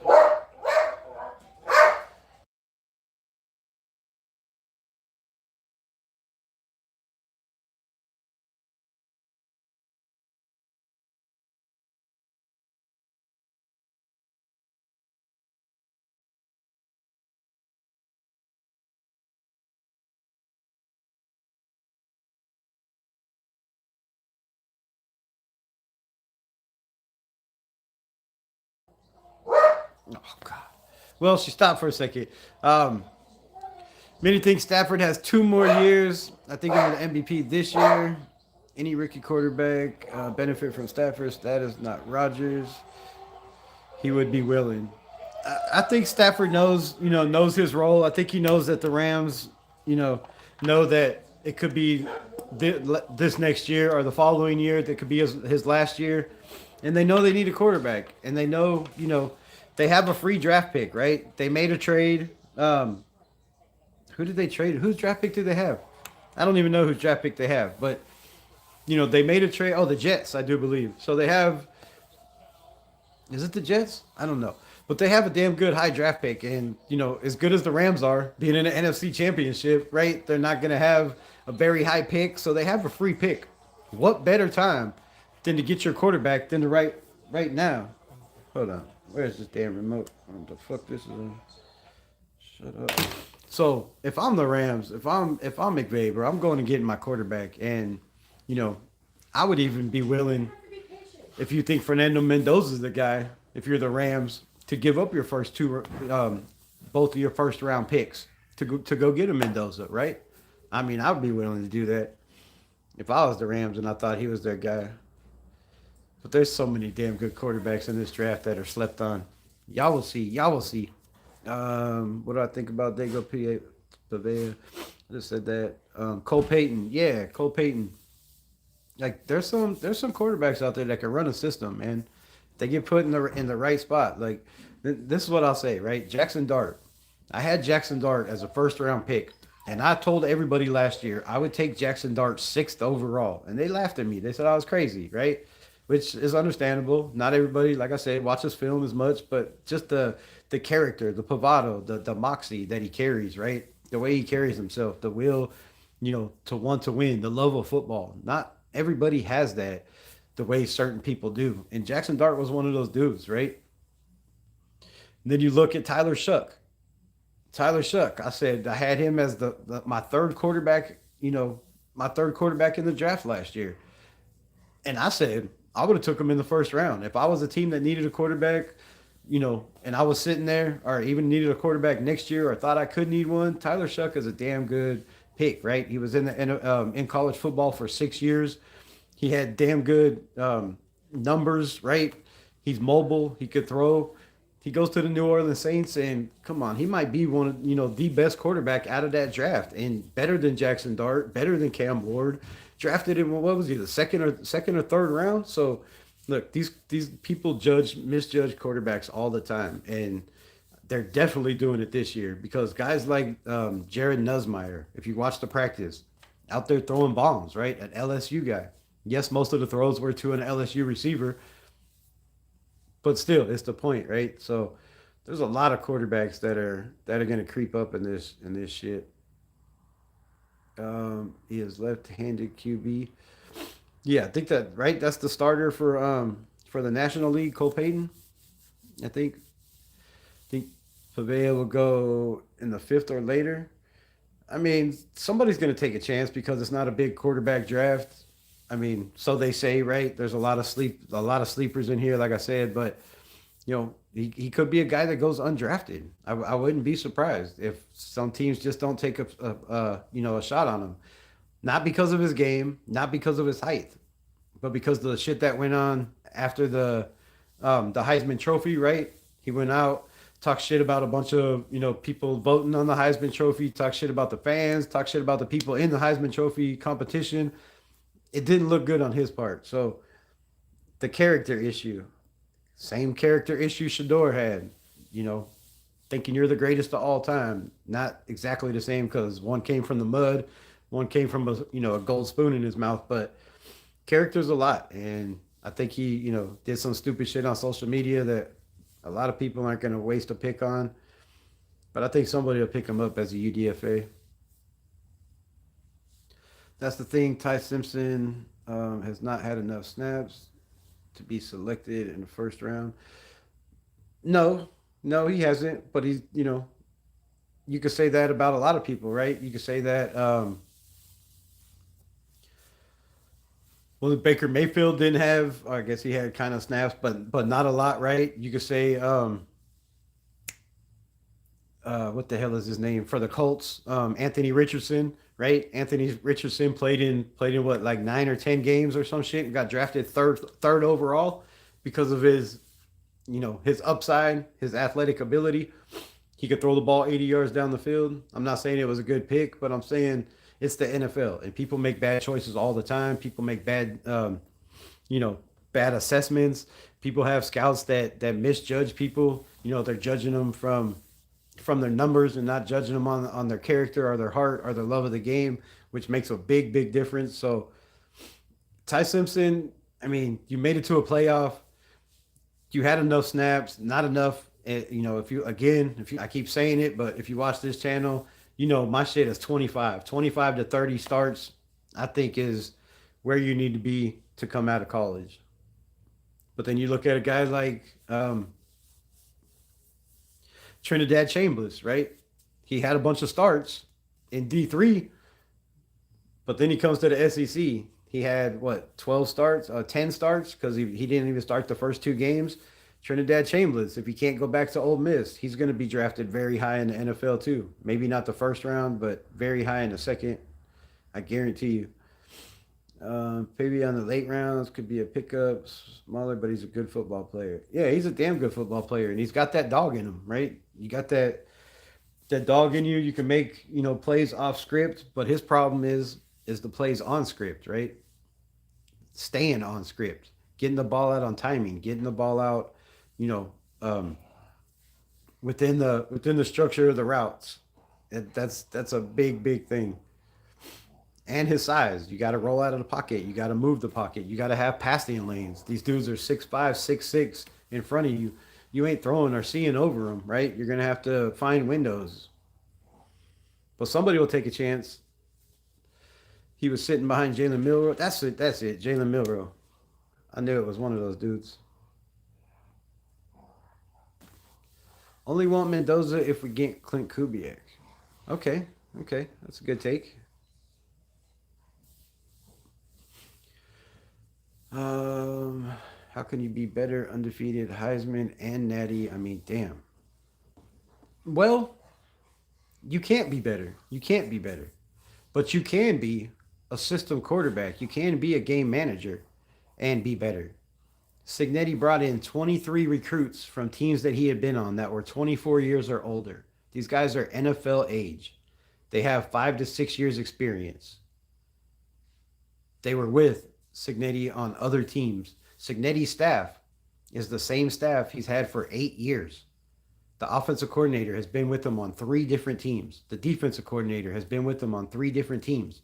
It is a lot easier to get your message across, to get your system across when you have people that have been doing it for a long time, when you have players that know the system and can relate the system to other players. So I'm not saying Mendoza is a bad quarterback, but I've talked about this so many times. Go back and watch Curtis Rourke last year. They were 11-2. They only lost 2 games. One to Ohio State, I believe, and in Oregon, I think was the other one. So, they had a damn good team last year. Curtis Rourke had more touchdowns, less interceptions. Elijah Surratt had more yards last year under Curtis Rourke. Omar Cooper had more touchdowns under Curtis Rourke. So the Indiana is a system, man. It's a system that's been ran over and over and over again for the last 6 years or whatever. Signetti's been on his own 5 years. That's a long time. So yes, Mendoza won the Heisman, but if you look at the numbers, if he wasn't undefeated, I don't think he won the Heisman. I don't think he should have won the Heisman. I think Julian Sayin being in the running just because he was on Ohio State as a freshman, I don't think his numbers were good enough to be in the Heisman. Pavea, I don't think should have been in the Heisman running, right? There was a lot of guys like Darian Dejmar from Duke who had over 4,000 yards passing, 30-something touchdowns to only like 7 or 8 interceptions on a Duke team, right? So Mendoza is good, yes. He went undefeated, yes, but it wasn't all him. You got 3 damn good receivers, and then a fourth that's okay. You have Elijah Surratt, you have Omar Cooper Jr., who I think is definitely going to be a dog in the NFL.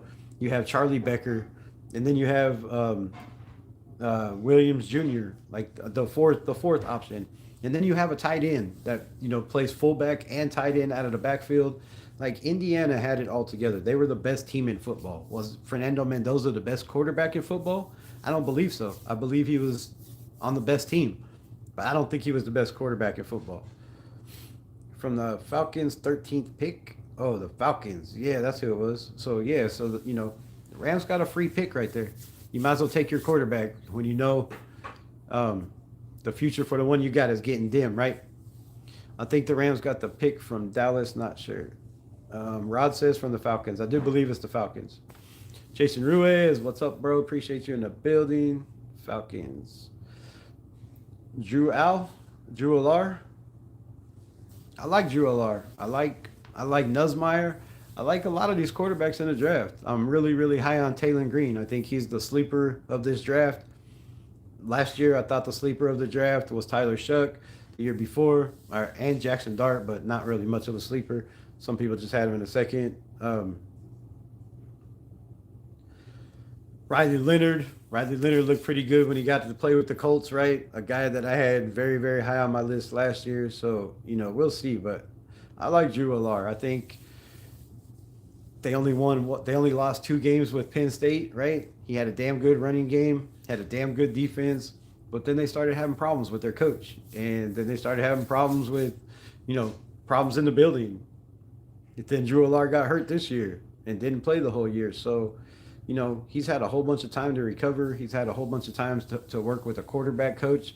And don't be surprised if Drew Alar, when he gets his chance at the combine, a lot of people are like, oh shit, look at this kid. Because the dude can throw the ball all the way down the field. He can read defenses. He has great accuracy. He's 6'5 himself, 230 pounds. I mean, he's a big dude. So I like Drew Aller. Aller, however you say that shit. Dart under Harbaugh would be nice. Yeah, I think he'll make him more of a pocket passer, which the kid's got a damn good arm. Take away some of those head first dives, trying to pick up yardage. Good night, Munchie. Good evening, all. What's good? What's good?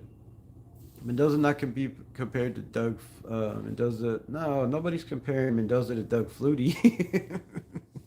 Nah, man. Nah, bro. He was talking about Pavea. He was talking about Pavea because he's like 5'8", 5'9", with high heels on. He's not a very big dude.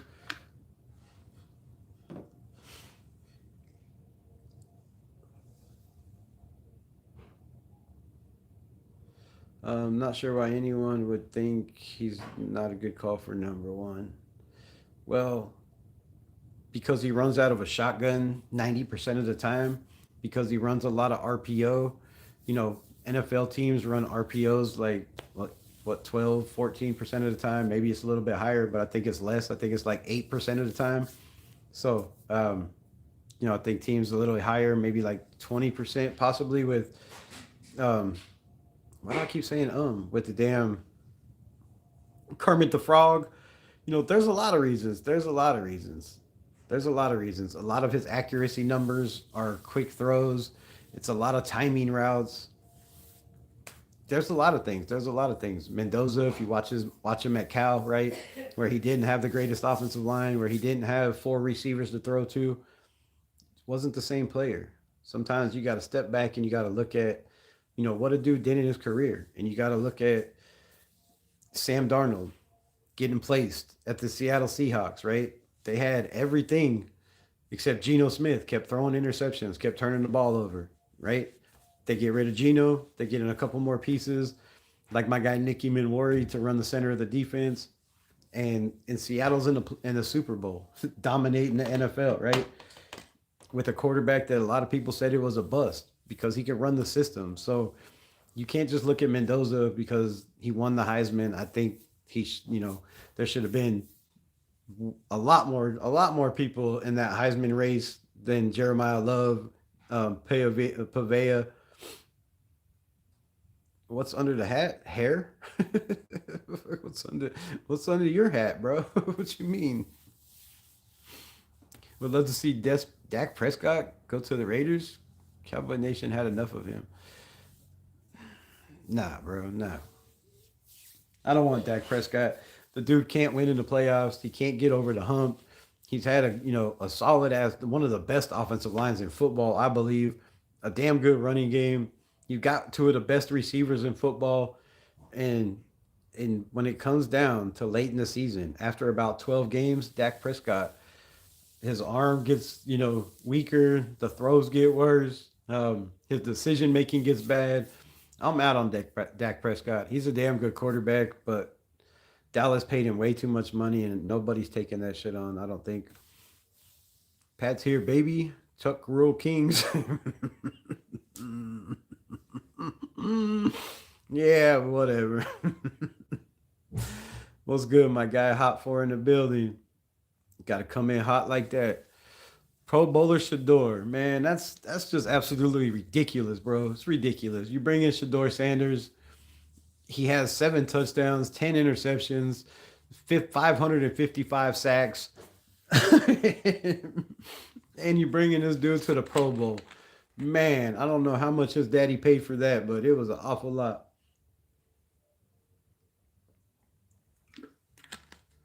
Probably about as much as he paid to get Shador drafted in the 5th round because nobody was going to take him. That's crazy, man. It's crazy. You're telling me that Shador Sanders is better than Trevor Lawrence, who was in the playoffs. Crazy talk, crazy. Good night, Munchie. Dak is what the fuck just happened? I don't know where I'm at. Damn it. Dak is a baller, but not particular with money in your contract. Jerry Jones. What the fuck? Why does it keep going away? Stop that. Shit. I lost. There we go. No, there we don't go. Why the flip is it doing that?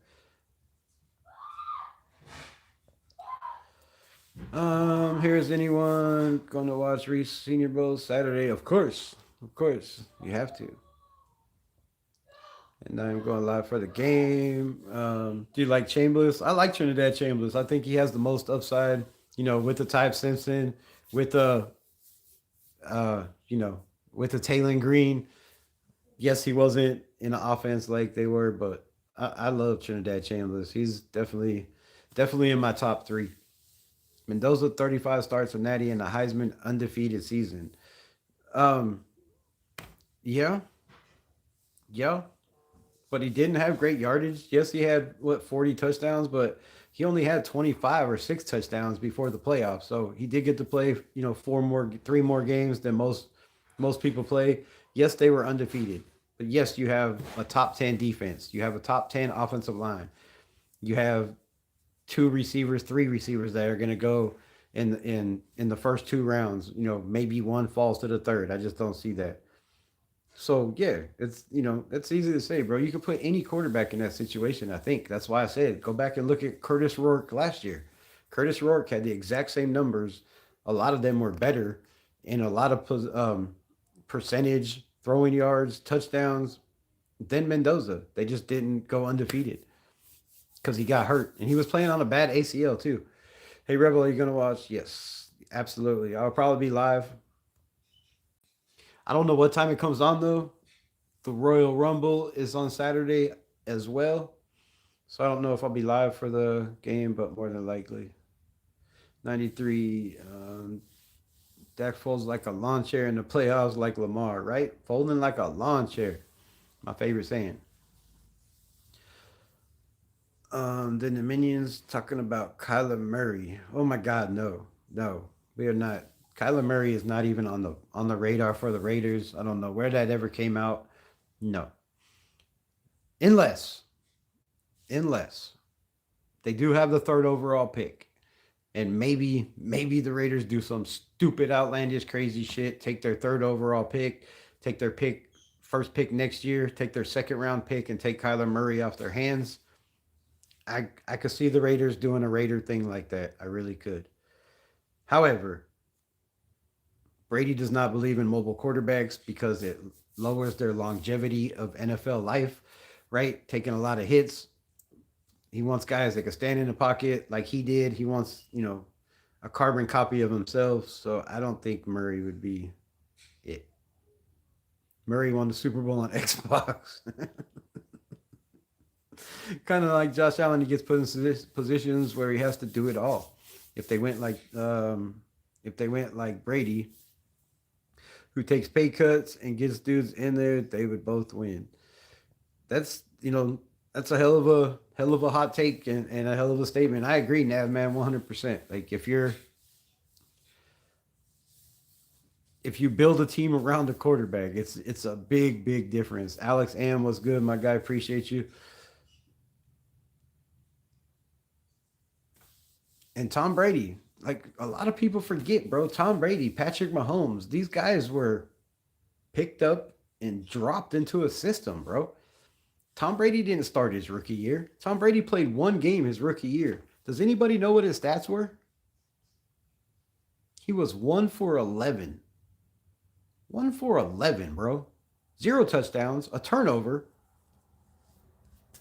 The only game he came in as a backup, Drew Bledsoe was the Patriots quarterback. Drew Bledsoe, a damn good, established veteran quarterback, brought into the Patriots. They started winning games. The Patriots had the number one defense in all of football. I think almost every year they won the Super Bowl, right? They had the best offensive line. And a lot of that was because they took Tom Brady. Tom Brady took less money to build the team around him. But Tom Brady sat for a year behind Bledsoe. And then Bledsoe got hurt. And then Tom Brady came in. And we know the Tuck rule and all that. The rest is history. The same thing happened with Matthew Stafford. The same thing happened, right? Matthew Stafford gets traded to a Rams team that has a damn good defense, that has Sean McVay that can call plays. And, they go from, he goes from winning 4 or 5 games a season to winning 10, 12 games a season. It's a team sport, man. So yes, when you have dudes that are willing to take less money, which Max, if he really wanted to win a championship or, win in Vegas, I said last year, he didn't need an extension. He just needed guaranteed money, right? You signed the contract. You knew it was going to be 2 years, and 2 more years you're going to want guaranteed money. That hurts a franchise. When your number one player is a defensive edge, making $36 million a season, and the closest player next to him is Geno Smith, the worst player on the team, making 30 something mil. And then the closest guy to that is Colton Miller. And then there's nobody else within the teens. You're not going to win games, no matter how much money you have on a salary cap. So yeah, Tom Brady was the GOAT, man. Willing to sacrifice for the team, willing to do everything it took. They brought in guys like Wes Welker. They brought in guys like what's the other guy? Why do I always forget his name? But yeah, you bring in guys that don't get paid a lot of money. They do their job. They're hard hat guys, and you move on from them when they need money and it's time to pay them. Rams are only missing a shutdown corner. There's a lot in this draft, bro. I hope they don't get. I hope they don't get Julian Neal from Arkansas, because he will definitely be that dude. Josh should demand a trade. Probably Joe Burrow should also. I think Josh is going to be happy with Joe Brady. I think, Joe Brady being the OC, being the quarterback coach, they've had a relationship for a while. I don't think he was happy with the McDermott fire. Um, but yeah, I don't, with these guys' contract the way they are, nobody's going to take on that shit. Nobody wants to pay a guy $50 million that can't win on a team that's giving them everything. They put offense around them, defense around them, everything but a number one receiver. Rams going to be missing a quarterback, my guy. Um, you think Stafford retires? What do you mean missing a quarterback? Allard, Chambliss, Kubiak, all got promise. I don't like Nussmeier, though. Why don't you like Nussmeier? What's your problem with Nussmeier? Look, Nussmeier is another one of those guys on a damn good LSU team where the hell is their coach, Brian? What the shit? I don't know why I can't think of names today. But anyways, the LSU coach was weird, bro. Dude had some issues. They had some problems going on in the building. They had a problem with, bringing in all these recruits and overpaying guys. Nussmeier got hurt. So, I mean, I don't know. I like Nussmeier. I think his hand size is a problem. He's only 6'1", 6'2", but so is Bo Nix, right? And I think he could come in and run the same system Bo Nix is running with the Broncos. I think Hawks likely to win it all. I don't know, man. I don't know. The Patriots, don't sleep on the Patriots. Like, they have Josh McDaniels. He's been here way more than Mike McDonald. He's been here way more than Clint Kubiak. He's been here way more than everybody in that building. But Leslie, the hell, I can't think of no names today. Anyways, Leslie Frazier, the only veteran, or the high veteran. I guess he does have He does have the run game coordinator that was with his father for a long, long time. But other than that, there's not too many vets, right? The Vrabel has been to the playoffs. He's had the Tennessee Titans, one of the best teams in their division. It's gonna be tough, man. It's gonna be tough. That defense, right, with Caleb on chasing. Spillane is injured, but I'm sure he'll play. You know, they shit. Even Thayer Munford, bro. Thayer Munford's been balling over there. He's been holding his own too. So I don't know. The Patriots defense, man, they fly around. They got Gonzalez as a shutdown corner. I think he's going to take advantage of that. And, you put Gonzalez on Jackson Smith and Jigba. I can't wait to watch this battle. Two of the best going at it in the league. It's gonna be a hell of a show. So I'm not sleeping on the Patriots. I really don't want them to win another title because it puts us behind the race. But man, Vrabel's teams are very well disciplined. They take on the identity of their head coach, and Vrabel's a dog. So I look for the Patriots to possibly upset some people. That defense is not going to give up points like a lot of people do against Seattle. Joe Burrow needs to stay healthy. His injuries typical non-contact. Yeah, that's horrible. Josh goes to the NFC team and wins a Super Bowl like the Vikings. I mean, Josh could go to a lot of teams and probably win a Super Bowl. But are we forgetting the fact that it's still Josh Allen? I mean, Sean McDermott didn't come in and turn the ball over right before the half to give him a field goal to go up by 10 points. Sean McDermott didn't fumble the ball again. He didn't throw the 3 interceptions, right? Josh Allen has struggled this year. If you go back and look at Josh Allen the last couple years and then look at his game this year and compare film, he you know what the problem was? He got a supermodel girlfriend. And that cooter made him crazy, bro. He's focused on one thing and one thing only: getting home to baby mama. I'm telling you, it happens all the time. It happens all the time. As soon as you've seen, all the talks, he got that superstar, what's her name? The singer girl or whatever. Fine as hell, right? And I think that's what happens to people. If you look at, I mean, just facts are facts, bro. Look at Josh Allen until he got with, the singer supermodel chick. Like, his game has went down. His turnovers, his interceptions, his reading defense, his making bad decisions, throws that you shouldn't make. Running with the ball out here. Those are things quarterbacks don't do. So I don't know if Josh Allen can win a Super Bowl. Maybe just maybe it wasn't McDermott. Maybe it's not the the Bills defense, right? Now I know they don't have a top big name receiver, and the one they got rid of is in the Super Bowl with the Patriots facing them. So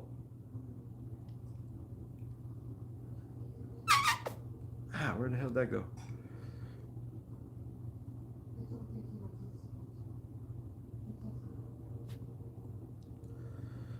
Damn it, I hate when it does that. I don't even know what I was reading.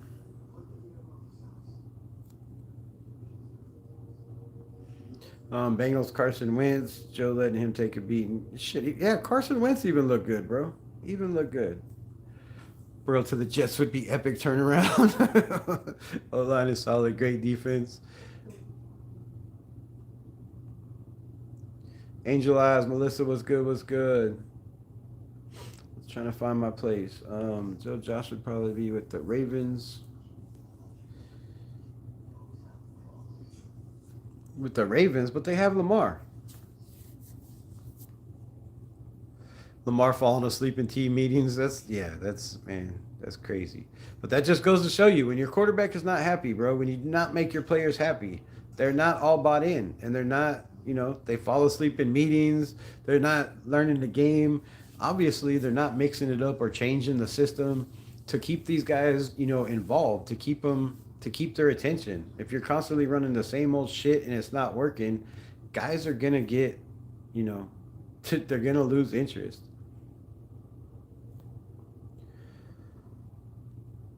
Happens all the time.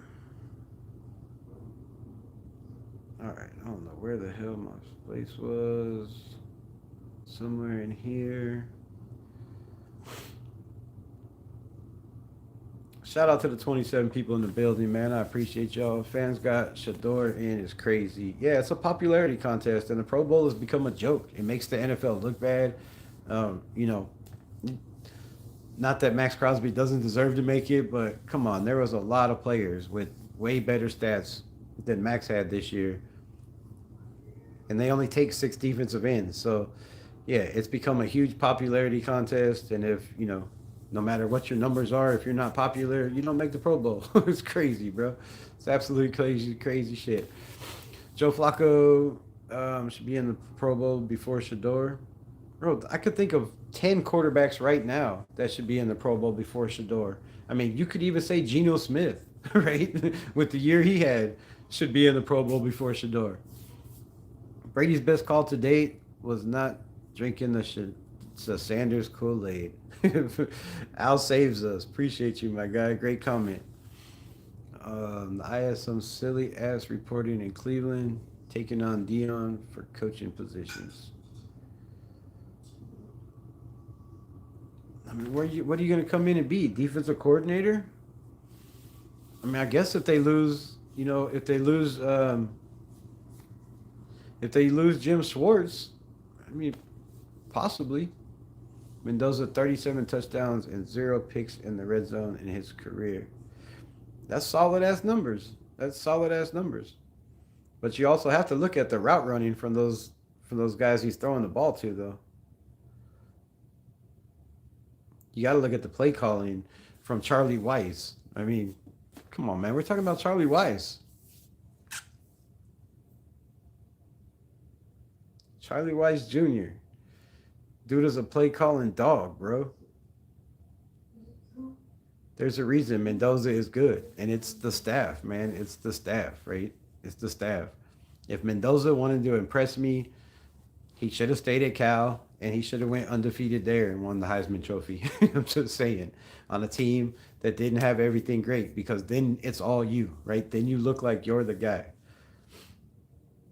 But to transfer to a team that was 11-2 the year before, to transfer to a system that has been ran the same for the last 5 years, um, doesn't show me anything from Mendoza. It doesn't. That run was great, yes. How many of those are you going to have? I don't know. 37 touchdowns is great in the red zone, too. But they also ran the ball the hell out in the red zone.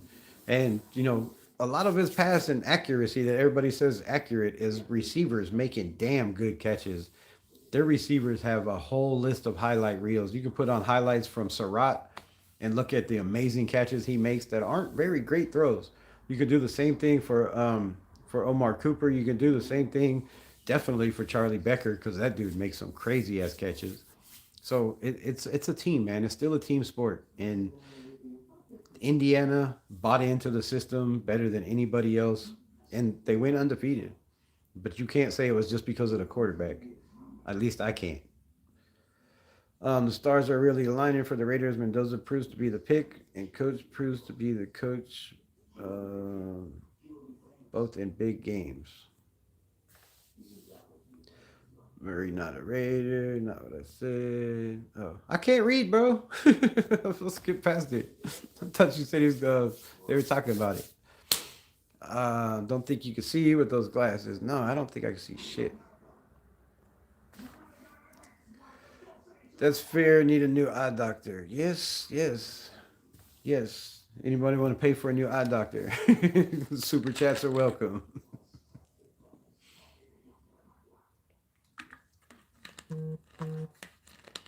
They are kind of blurry. Appreciate you. Looks like there's a chance Burrow gets traded. I mean, I don't know, bro. I don't think they're gonna let him go. But if he's not happy, sometimes it's better just to move on. Sometimes it's better to move on. Seriously, I have heard the Jets have offered an epic deal to the Bengals for Burrow. Not sure that is accurate. Not sure the accurate. What? I don't even know what the fuck that word is. The acutility of it? I don't even know what that means. No, please don't take Kubiak. Sports fan, you just don't want us to take your OC. Fernando Mendoza won more games this year than he will in 5 years with Vegas. That could be one of the hottest takes out there. That could be very, very, very well true.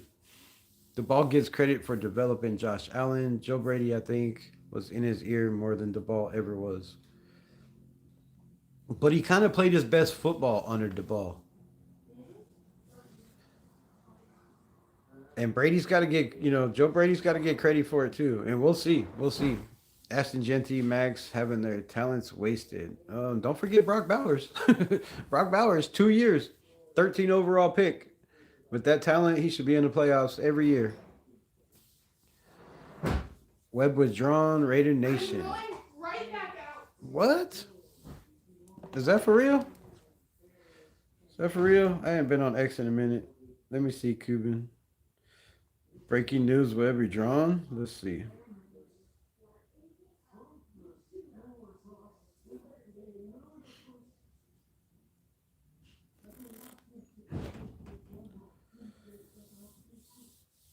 Oh, man. Breaking news, though. Patrick Graham to be the DC sources confirmed. Reported yesterday. That's not breaking news. I don't see anything on Web yet.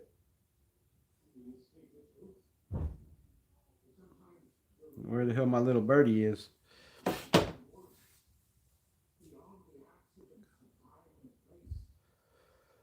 Who y'all got in the woke Super Bowl this year? The woke Super Bowl? I don't know, man. I don't know. I think it's a hell of a matchup. It's a hell of a matchup. It's a hell of a matchup. If Kubiak wins, if they win the Super Bowl, does he decide to stay in Seattle? Or does he decide, you know, to see if there is greener grass, greener pastures on the other side? I do not know, man. I do not know. I believe it's going to be a damn good Super Bowl. I think it's going to be low scoring. I think both defenses are very good. I think it comes down to Josh McDaniels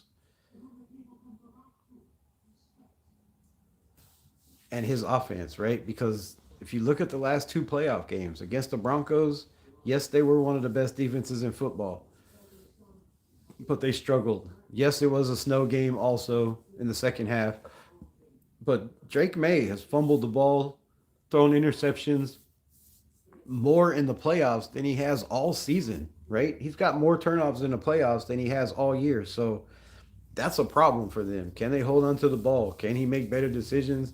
If Drake May can be on target, I'm leaning Patriots. I'm leaning Patriots. But we still have 3 days before I have to decide. Live, Davis Webb interviewed his job with the Raiders. I have not seen it. What? Davis Webb withdrew. Yeah, I haven't seen it either. What's it on? What's it on? Good night, Munchies. As much late for the Seahawks. Fuck yeah. I guess I'm cheering for the Patriots, but don't really care. Right? One of those Super Bowls. Shout out for the $10 holla Nav. I'll get to it in a second. I wouldn't want Dave Ball and his BS anyways. Why? Max will be a cowboy soon. She's an actress. That could be. Josh wants the problem last year. If they did not play well, typically the defense lets them down. And did it again, even with the Super Bowl played this, with the subpar play this year. I mean, I don't know if I can blame it. If you can blame it all on the defense, right? Their defense for the Bills, I think they played their ass off this year. They, you know, Josh was averaging like 2 turnovers a game the last 5 games of the year. So, you can only do so much when your quarterback and your offense turns the ball over and puts your defense in, tight situations back on the field. So, I don't know. Josh Allen, man, you got to get his shit together. There's a reason. There's a lot of people thought he was not a first round quarterback, and it was going to take a lot because of the turnovers, because trying too much, believing in yourself and thinking you can fit in all those windows. Josh Allen needs some receivers to throw to. That's a fact too. They had one, they traded him away. Um, Josh had four turnovers in that game. Yeah, that's crazy shit, bro. Four turnovers in a game. You can't expect your defense to recover. You can't. I mean, you can't. Your defense held them in the game, right? They gave them a chance to even win it. Like they were in it for a minute. Max Crosby ain't going to the Cowboys. The Raiders said they ain't trading him. Yeah, the Raiders say a lot of things. He has a no trade clause too, so he has to agree it. We appreciate you, Rebel. Appreciate you for the $2 holler. I see another one up here. I'm trying to find it. Appreciate Navman with a $10 smackaroo. And that add that to the eye doctor. Love you, Reb. But Mendoza is the dude. You can't pass on. Cannot accept to be in a position next year to get a quarterback on that level. Born in Indiana, never seen, never seen this on football. I just, I can agree and I can disagree, man. I can disagree. Like, where would he be in next year's draft? Where would he be in this year's draft? Just because he's undefeated and all of that, it's hard to say, man. It's hard to say. So I just feel like if you're looking at Arch Manning and you're looking at Fernando Mendoza, there can't be a person on the planet that looks at Arch Manning's athleticism, his talent, the pedigree he comes from, being a Manning, the the people he can lean on when he's having trouble in the NFL or in college, that he can call and say, I'm having problems with this defense. I keep throwing picks or whatever, or they keep throwing this defense at me and I haven't seen it before. Arch Manning is a dog, bro. And when I seen Arch Manning run over a defensive lineman and put him on his back, I was sold on that dude. Like that's more than Mendoza. I know he had a great run, but Arch is crazy, crazy good, and he's a freshman, bro. He's a freshman, so he has plenty of time to develop. Again, if you're looking at the quarterback from Duke and Darian, I'm not going to try to say his last name because I always get it wrong. But if you're looking at this dude, upside through the roof. There's so many quarterbacks in this draft, bro. C.J. Carr, who Tom Brady said there was only one quarterback Tom Brady sees in the entire college football that reminds him of Joe Burrow, and that player is Notre Dame quarterback C.J. Carr, who is not eligible this year. He will not be eligible till next year. So, if the Raiders trade the first round pick and they get a first round pick this year and a first round pick next year, that gives you two first round picks next year. If everybody thinks that Aiden O'Connell is as bad as he is, right? Shouldn't the Raiders be in the top 10 next year? So that would give us somewhere in the top 10 next year, unless we just, get Kubiak and it changes it all around. But if you trade back to the Cardinals, if you trade back to the Jets, if you trade back to the Rams, yes, that's back to 13. But you get two first round picks, and you might get another one next year. And that's if people want to trade back. But the possibility of trading back and being able to get a quarterback next year are way higher than the possibility of Fernando Mendoza being the guy in Vegas for the future. It's just facts. Like there's projected 12 quarterbacks that could go in the first round next year. 12. You have one this year. I mean, if I'm going shopping and you tell me I got one outfit, or I got a store that's got 85 different outfits to choose from, I'm going to the store that's got 85 to choose from because I'm going to put together my own shit and find the best outfit for me. I'm not going to be told I have to draft this dude because he's the only one there. And that's how I feel like the Raiders are being. It's put on them. They need a quarterback. They've never drafted one in the first round since Jamarcus Russell. And everybody thinks that they have to take Mendoza, but they don't have to take Mendoza. They really don't. They don't. They don't. They don't. They could move back. They could take a quarterback later in the rounds this year and take one next year. They could move up in the draft next year. There's a million possibilities. They could keep Max Crosby this year and be, totally ass. And Max says, I don't want to be here no more. Then you trade Max Crosby. Then you have, 4 first round picks next year. I mean, there's a lot of ways the Raiders can get a quarterback next year. And from the way this team looks, the holes that we have, you can't tell me that this team is not going to be one of the worst teams in football again. I mean, we might be, 10, 12, somewhere in there. But if you have 2 first round picks, it's easy as hell to move from the 10th spot to the first spot. Not easy as hell, but a lot easier than moving from 18 or 20. So I believe the Raiders aren't going to be great next year. They might be competitive, right? They might win 5 games, but look at, I mean, the New Orleans Saints won 6 games. What are they picking? 8th this year? So I don't know if the Raiders can win 8 games with Mendoza, without Mendoza, with Kubiak, without Kubiak.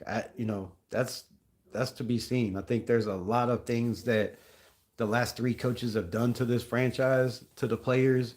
Um, Speaking of all the guys we let go last year that are all in the playoffs, every single one of them made it to a team in the playoffs. There's 8 former Raiders in this Super Bowl. 8 former Raiders in this Super Bowl. That is crazy. That is absolutely crazy. So there's ways you can get the 1st round pick next year. There's ways you could, you know, take him this year. Obviously, if you want it, I just don't see him being that high commodity. Now, another red flag. I've said this again. If we don't hear talks of people trying to trade up to get Mendoza at number 1, that tells me there's a lot of scouts and there's a lot of NFL teams that don't believe this guy is a number 1 quarterback, right? Because there's what, 12, 15 teams that could use a quarterback in the NFL right now. Taking number 1 quarterback overall is risky as hell. We've talked about this on this channel till I'm blue in the face. If you look at the history of quarterbacks taken first overall, there is only 6 of them to ever make the playoffs in the last 25 years. In those 25 years, there has been 23 quarterbacks taken in the first round. And only 6 of them have ever made a playoff. Only 2 have made it to a Super Bowl. They both lost those Super Bowls. Jared Goff and Joe Burrow. So taking a guy number 1 overall doesn't guarantee you nothing. Taking a Heisman Trophy winner number 1 overall, the statistics say it's you have a way less chance of him being successful than you do of them being successful. So looking at those numbers, man, I would do anything I could to trade back. Max Crosby ain't going to be a Cowboy. He's going to be a Raider, and they ain't trading him. We'll see, Matthew. We'll see. It's the NFL. It stands for not for long. And when you piss off and you burn bridges in a relationship with a guy that's given his all to a franchise, and you tell him he can't do the one thing he loves, which is play football the last 2 games of the season, when he already knew he needed surgery, he's known he needed surgery since September, they made a mistake. They made a mistake, and it might be a mistake the Las Vegas Raiders can't recover from. Bills need to be smart and draft in free agency in a couple of these receivers. If I'm the Bills, I'm looking at Denzel Boston. I think giving that man a quarterback like Josh Allen would love this dude. He would be his number 1 target. The man is a freak of nature, makes outstanding catches. That would be my target. Maybe a Carnell Tate, but I really like Boston. Maybe he'll request it. Lamar's voice. Wait, Lamar has voiced his frustrations often. Yeah, and then you bring in a defensive coach, right? You bring in a defensive coordinator when he wanted, an offensive guy, obviously. So Lamar's not happy, but the money, $70 million cap hit for Lamar. Nobody's trading for that. I don't care how good of a franchise you are. If you're only a quarterback away and you have everything else, I still don't see even as great as Lamar is, two MVPs, you know, all the folding like a lawn chair in the playoffs, put all that together. I don't see anybody trying to take on $70 million dead cap money. Dead cap. Agreed. Saw Josh crutches today. Um, Getting all those injuries unthanked. Who? Josh? Who? Raiders and Giants might be in trouble and trying to tank. What? Trying to tank again? What? It happened to Miami losing the first round pick. Oh, I get you. Oh, okay. Um, Raiders and Giants might be in trouble for trying to tank. I missed the four part. Trying to read too fast. It looks like it was, it looks to me like it was a bad idea. And I was cheering. I was the first time in 50 years being a Raider fan, I was screaming, you know, but I also thought there's going to be a Denarius Moore in the draft this year, right? I was hoping. So yeah, I was rooting. I was rooting for the tank for the first time ever. I was on Team Tank, and it backfired. I didn't realize that there was going to be one quarterback in the draft. I didn't realize that five of the quarterbacks that were supposed to be in this draft, right? If you look at Mateer, if you look at Chambliss is up in the air. If you look at Menshaw, if you look at Darius Moore, if you look at all these guys that were supposed to be in the draft that decided they wanted to go back to school, it just put the Raiders in the shittiest position to have the number one pick. And there's no standout, you know, I guess Arvell Reese, but if you don't get a Arvell Reese, you get a David Bailey. If you don't get a David Bailey, you get a Frisk or not the hell's the other dude? I can never get his name right.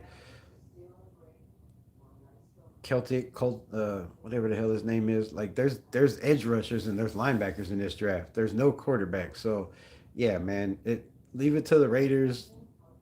And I don't think they were trying to tank. Like I will say that I believe deeply, deeply in my heart that Pete Carroll was doing everything in his power to try to win games and save his job. They just couldn't do it because he brought in his coach, I mean his son, to be the offensive line coach and run game coordinator, and that destroyed us this year. So I don't think we were trying to tank, man. 100%. I believe every game they were going out there, they were giving it their all, they were doing everything they could. Now, could there be scenarios where Brady or Spytek, called one of the offensive coordinators and said, "Look, this is what we're trying to do. Don't listen to Pete Carroll."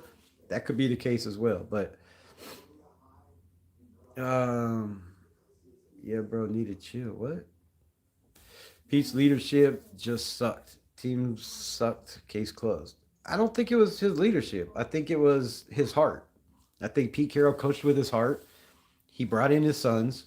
He couldn't fire them, which I said before the season started. I told everybody this was going to happen, right? I mean, I don't know how many lives we did where I said Pete Carroll and Geno Smith is never going to work for the Raiders unless everything is perfect. And there's no scenario where everything is perfect in the NFL. So I knew from the get go, a lot of y'all knew from the get go, Geno was not going to work with Pete Carroll because if he struggled, Pete Carroll could not pull the plug and bench him. And that was the problem. His love for Kai Blue Kelly when it should have been Darian Porter. His love for, not putting in Charles Grant, drafted in the third round, and you're bringing in a guy like Stone Forsythe, whose career was never really anything to brag about, and sure wasn't worth getting the starting position with Colton hurt or not. So I think Pete Carroll is a good coach. I just think his heart got in the way, you know, his age and his heart got in the way, and not being able to get rid of Geno, not being able to demote. You didn't even have to fire your son, just demote him. All you had to do was promote Joe Philbon or promote Luke Steckel, who has offensive line coaching experience. All you had to do is promote within, demote your son, not fire him, and not let anybody in the building know. You could have done that without anybody knowing, unless it got leaked, right? So I think Pete Carroll's downfall was his love and his heart for his guys. You think May's shoulder really effed up? Um, there was reports that they didn't throw in practice today because there was cameras there. There are reports that after the cameras left, that he tried to throw. He says he's good to go. So, from what I'm hearing, I mean, if you have reporters there, it's Super Bowl weekend. It's, Super Bowl practice. They want to see the quarterbacks throw. They want footage. And the Patriots were hiding whatever Drake May has because they didn't let him throw in front of the media. They went and threw afterwards and got some practice reps in with no media in the building. So that tells me he's not 100% healthy. I don't expect much from the Cowboys, not with Dak. I mean, Dak could get it together, right? He might get it together. You never know. Experience in the NFL, you know, he's got a damn good head coach. Mendoza's the truth. We shall see. I hope you're right. How many five-star recruits did IU have to win the Natty? Reb, name one. Well, I don't know who they had. think they had two. But let me tell you about five-star recruits. Let me tell you how this works, Nav, man. Recruits, right? They get recruited out of high school. They have a star. But when these teams, they get these guys, they can say they were a five-star player, a four-star player, a three-star player. They can change their stars on where they recruited after they recruit them. So not a lot of them were five-star recruits, but that doesn't mean that just because you don't have five-star recruits that you're not a solid team. We know the experience they have. They were all 24, 5, 6-year-old guys. Some of these guys on this team have been in college for 6 years. That's experience, right? That's gonna experience is gonna trump athleticism, inexperience, and five stars any day of the week. So they did not have a lot, but they had a couple four stars. I think they had one five-star on the whole entire team. I don't know his name.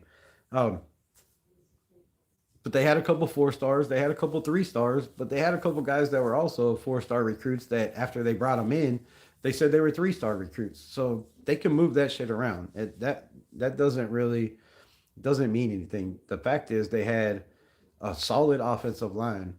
They had a great offensive coordinator that knows how to work the strengths of Fernando Mendoza. Don't throw the ball deep, right? Check down, back shoulder throws where a defender cannot cover the back shoulder throws. Build your accuracy, make your quarterback look good. That's what they did.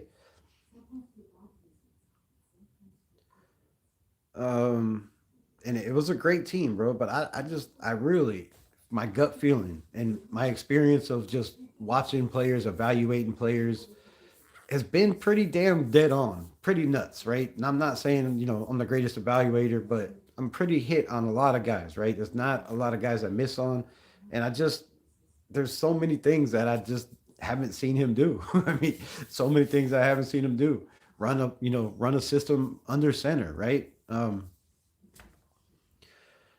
Not drop your eyes when the pocket breaks down, right? Throw guys open on the run. There's a lot of things that at the next level you're gonna have to do that aren't gonna be as easy as it was in Indiana. Is all I'm saying. There's nothing against Mendoza. I'm not taking away from his strengths.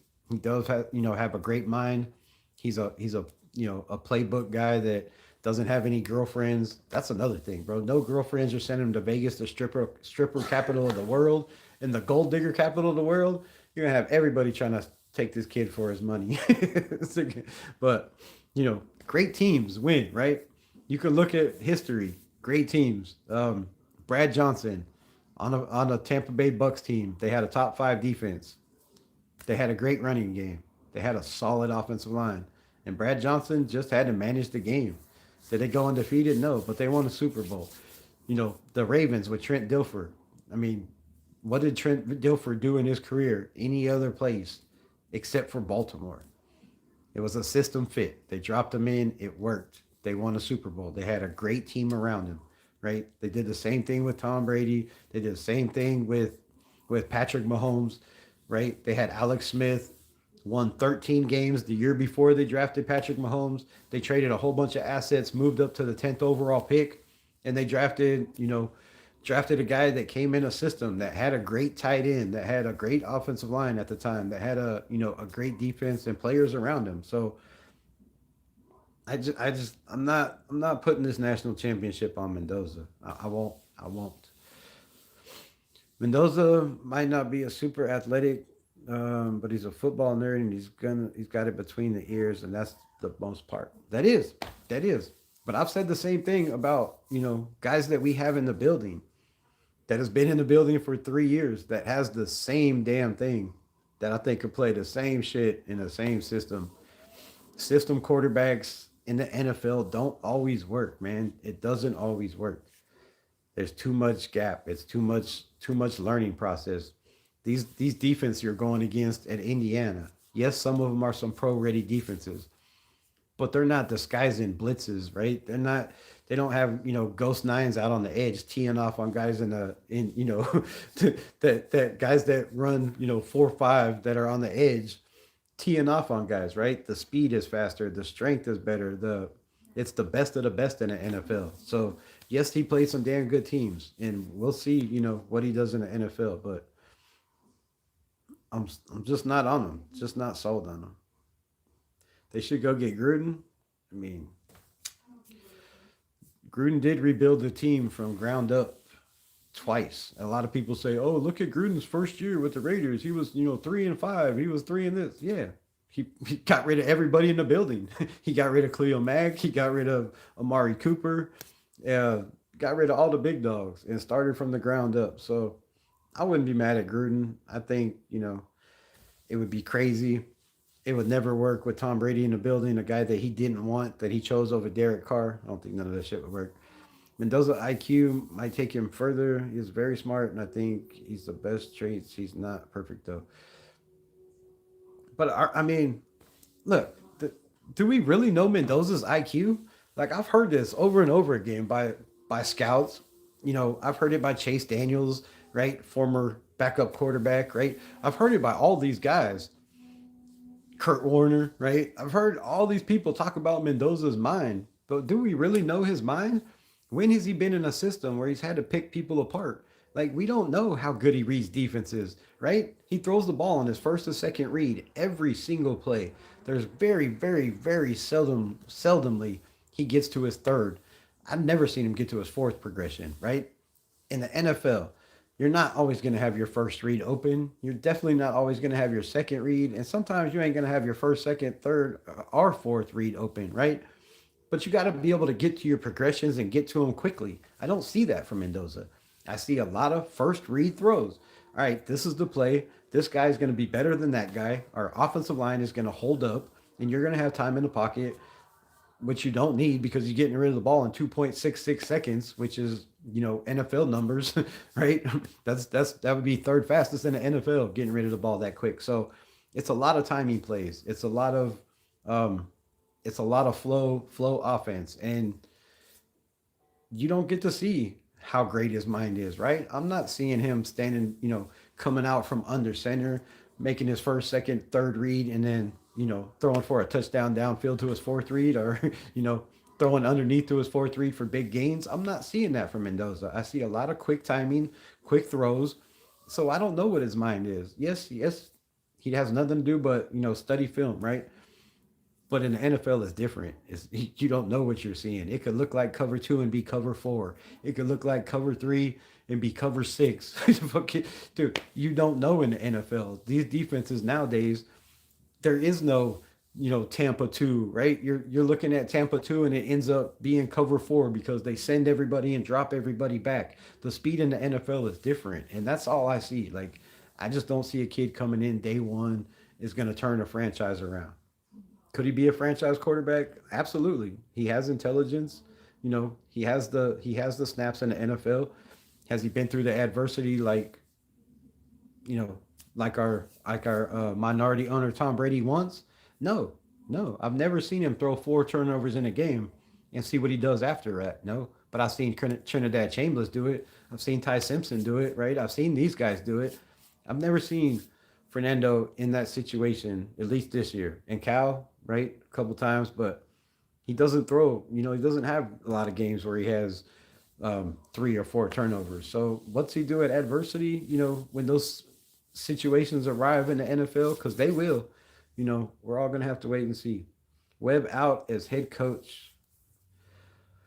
What? For sure? Why am I not getting a text? What the fuck? Where is my little birdie at?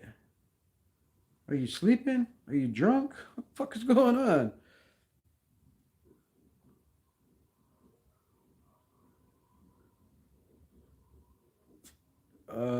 It seems it'll be Clint Kubiak. If not, then could be Mike LaFleur. LV is very much banking on Kubiak. Quarterback Davis Webb plans to withdraw his name from the Raiders head coaching search. I did get a text. I just didn't. It didn't go off. Damn it. Sorry, little birdie, if you're watching. Um. So yeah. Where was I? Let's start over. Quarterback Davis Webb plans to withdraw his name for the Las Vegas Raiders head coaching search and is considering a prime candidate for his new current team OC job. Sources say he's also received several OC requests. And sources also say that you heard it here first from Raiders Rebel for the last, I don't know how long, bro. I don't know how long.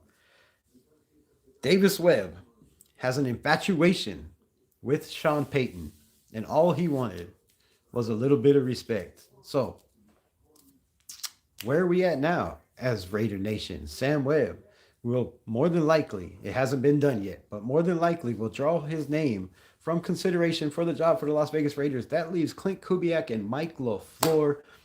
And if I'm the Raiders, I'm starting to get a little worried.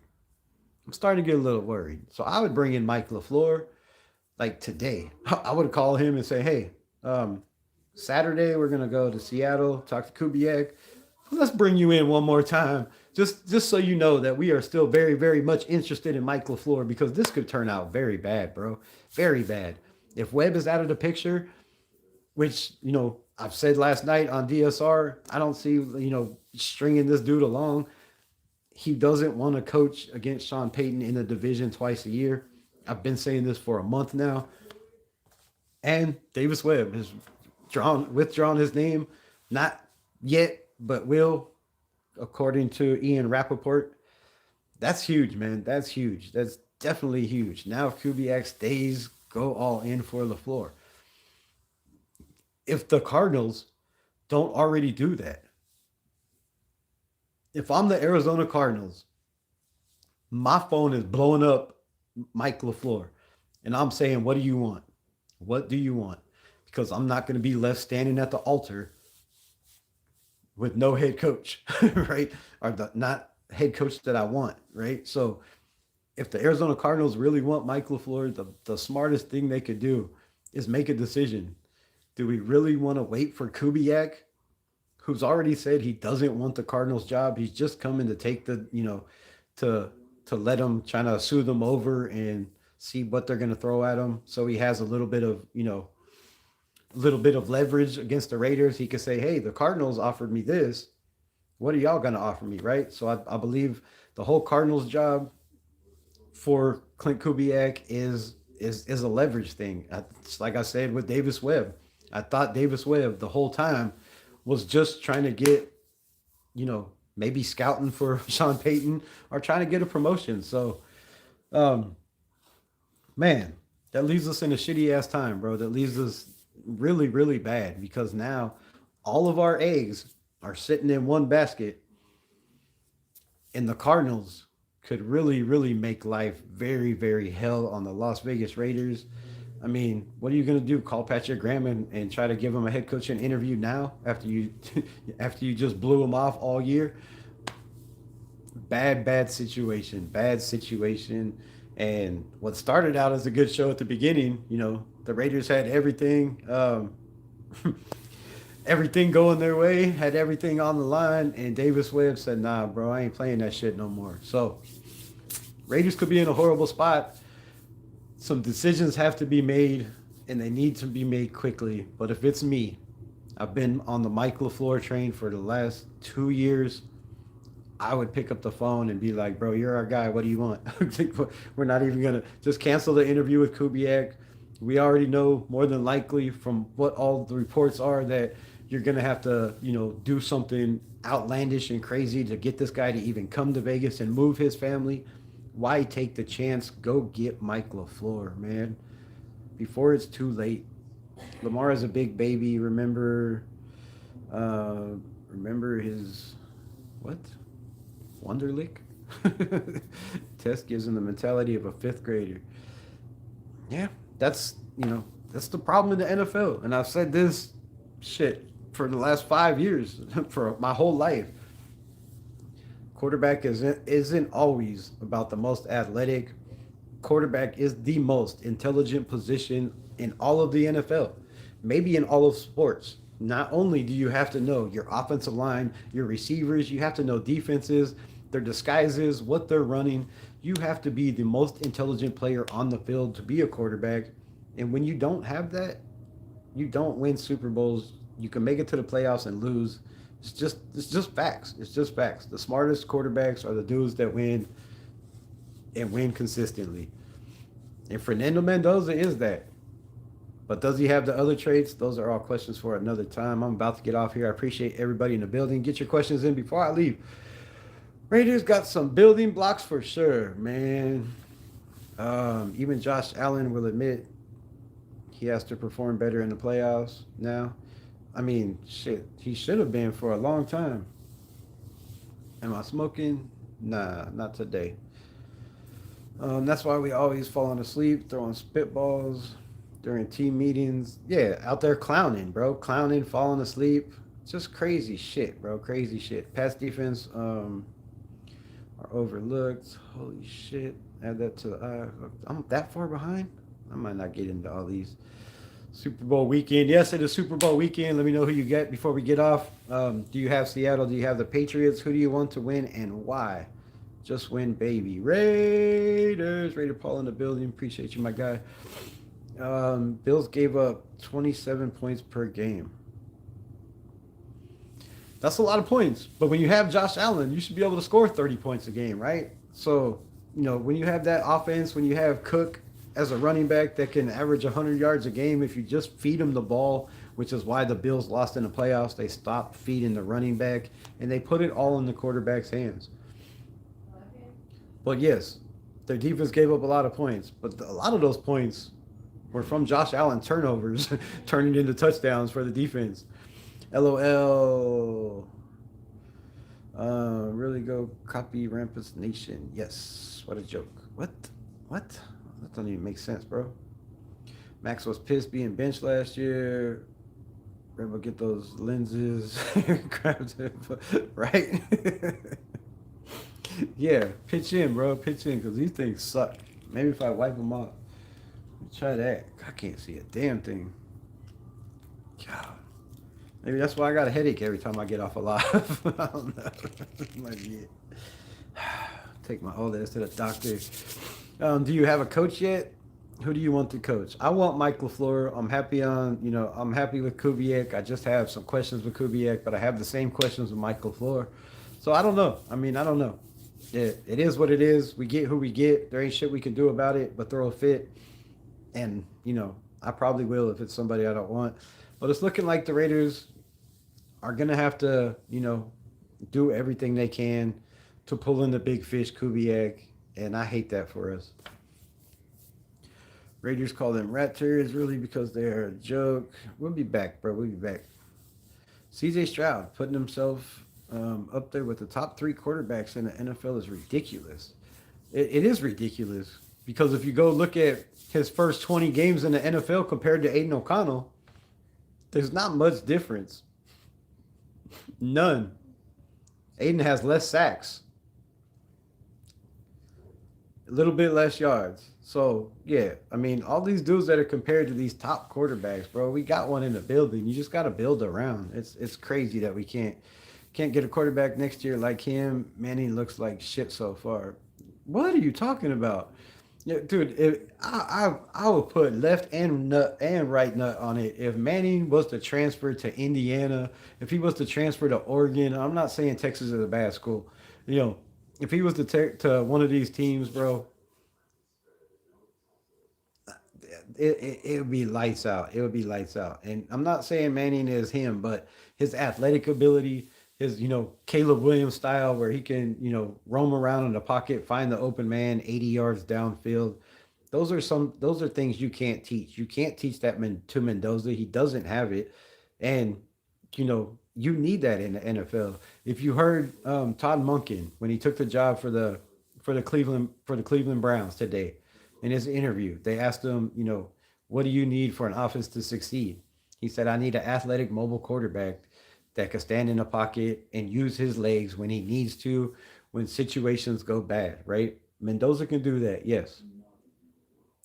But when it all goes bad and nobody's open, you need those dynamic guys, man. You gotta have those dynamic guys.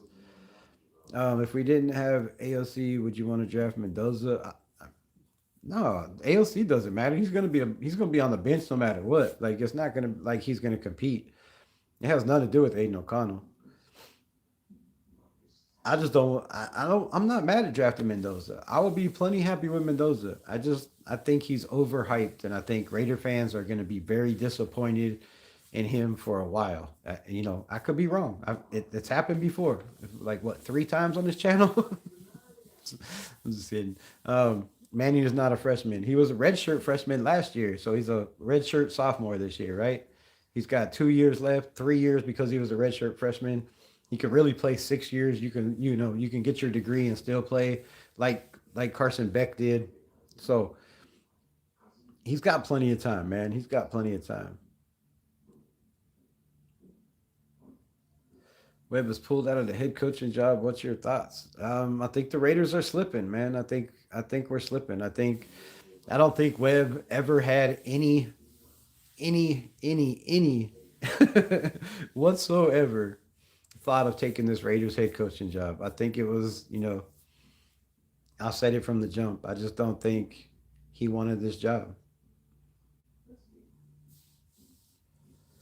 I think he took the job to get his name out there because he wanted the Bills job. This is my story I've been sticking to the whole time is Davis Webb took this job because he wanted a Bills job. He wanted to, you know, be the head coach of his boy Josh Allen if he could when McDermott was fired, or before. And I think he was just trying to get his name out there, see how many teams were interested, what his value is. But I don't think he had any intentions of being a first time head coach this year. I could be wrong though. 10-4. Are you trying to be in the Raiders channel? With how you sucked ass in the playoffs games routinely. What? Take your quarterback now. If he fails, keep drafting more quarterbacks. Can't be scared. That's a horrible take, my guy. I love you, but come on, bro. You're being too greedy. No. You can't just keep drafting quarterbacks. Now, if you're drafting in the third or fourth rounds and you're trying to develop guys, then it makes no sense. But if you draft a quarterback in the first round, how do you know he's not the guy? Right? You're going to know in 1 year that he's not the guy. I just don't believe that's the facts. I think they made that mistake with Aiden O'Connell. He proved 9 touchdowns, 1 interception in his last 6 games. The kid proved he could ball. He proved he can go in to Kansas City and not turn the ball over and keep us in the game, right? He proved that he can throw 3 touchdowns or 2 touchdowns and 340 yards against Kansas City at home last year as a backup. So, I feel like you got to let guys evaluate. So if we pick Fernando Mendoza first overall, I'm not mad at that. But you got to give him at least 3 or 4 years. You can't draft another one next year because we didn't win 10 games this year. That's the problem with the NFL and these quarterbacks. They're crazy as hell at thinking these guys are gonna all right, let's draft this guy. It didn't work. Let's draft another one. Like, that's crazy as hell. Max showed he wasn't hurt and walked out. Yeah, Max, he was hurt. He had surgery. He's had 2 surgeries. He had surgery and then he went back to have a cleanup after the surgery. So Max was 100% hurt. The problem is it was an issue that needed to be cleaned up. It wasn't an issue that was going to keep him from walking, from jumping, from playing, but he was not 100% on it. He could not put weight on it. He could not cut on it, right? He could not get to the quarterback and plant and do all the things he wanted to do, which hindered his ability this year and hurt the Raiders, really. He wasn't out there 100%. I mean, yes, you had 10 sacks, but 4 of those fell in your lap. So, I mean, honestly, Max was hurt. He's had a surgery. He's had a cleanup. The brace is off. He's got a he's able to walk. He can bend it. He just can't put pressure on it yet. So he's good to go, man. He's good to go. Fuck what Tom Brady think collectively. Check comes out to the stadium. He gets some free nachos. Many teams that's Tom. um, Unleashed Raider with the $5 holla. Appreciate everybody with all the gifts today, keeping the lights on in the building. Tom Brady needs to step down as owner. He is the reason no one wants to be the coach. Forever, forever Raiders. He's not selling his shares. That's not going to happen. But what he does need to do, if Tom Brady does not want to be involved in everyday, situations in the Las Vegas Raiders building, then he needs to, you know, relinquish some of that responsibility to Spytech. And I believe that's what he's done. I believe that's what he's done. There's a reason why the Raiders interviewed Joe Brady and Brian Daboll. Why, while Tom Brady was, doing the game Sunday, right? He wasn't in the building for those interviews, and Daboll's his guy. So I mean, he could have flew in right after, but from what I heard, he wasn't even in the building for those 2 interviews. He hasn't been in the building for all of them. It's only certain ones. So, Tom Brady is the Tom Brady effect, like the title says. We will get to that, and then I'm gonna get off here. Mendoza has a higher IQ than a lot of those guys coming out next year, and guys that came in a few years ago. I mean, I don't know what his IQ is. I know the dude says he plays with animal crackers that his mom makes his lunch before he eats. I know Mendoza has something that's not all there, bro. Like, I don't want to say autistic, but he is not wired like most people. So, maybe he is smarter than most when it comes to football. Maybe he does read the numbers. But we'll have to find out. And I'd hate to be taking a chance on a guy number 1 overall to set our franchise back 10 more years if he doesn't work out. But you got grown man 24 years old that's never had a girlfriend, that plays with animal crackers. I mean, come on, this dude is not the craziest, most intelligent dude like we're acting like. Like, I don't know. I don't expect Mendoza to start. I expect AOC to start day 1. I don't know. I don't know. It depends on which way they go, right? They could go in. If we get Kubiak, I believe he's going to want his quarterback. And I have a feeling that quarterback is Derek Carr. I really do. And I think that might be the straw that broke the camel's back, because there is no way Tom Brady is letting Derek Carr come back in the building. Tom Brady, I'm almost 100% positive, was the reason Derek Carr got benched the last 2 games of the season. I don't think it was Josh McDaniels, just my opinion. So, I don't know, man. If AOC starts for a year, I would not be mad at it. Mendoza more than likely is going to sit for a year because that's Tom Brady's MO. That's what he believes all quarterbacks should do. But how do they feel about Aiden O'Connell? It's hard to say. The way they did him, was it Pete Carroll doing him dirty this year? We know AP did him dirty last year. We don't know how Tom Brady feels. So I don't know. I wouldn't be surprised if, it's Aiden O'Connell's contract year, if they're not going to play him and they, try to get something for him. It's already been happening, Reb. No question. Trade talks for the number 1 pick happens every day. I think maybe on YouTube. I don't know about behind the scenes. I mean, there might be guys calling.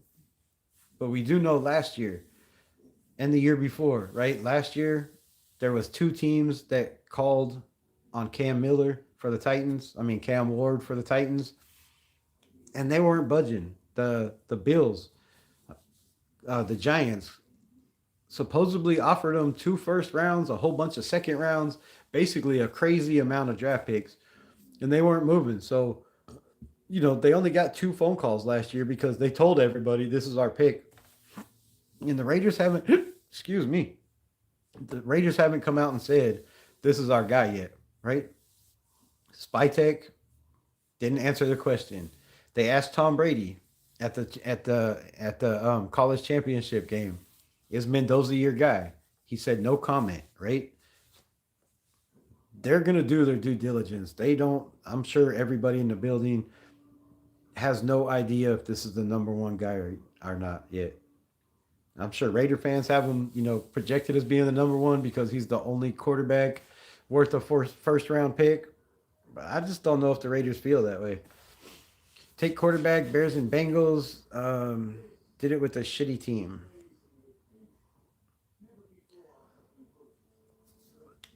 The Bengals weren't a shitty team. They had a great defense that year. That was the best defense they've had in the last 10 years. Like, they were solid as hell. And, I mean, come on, you had weapons galore.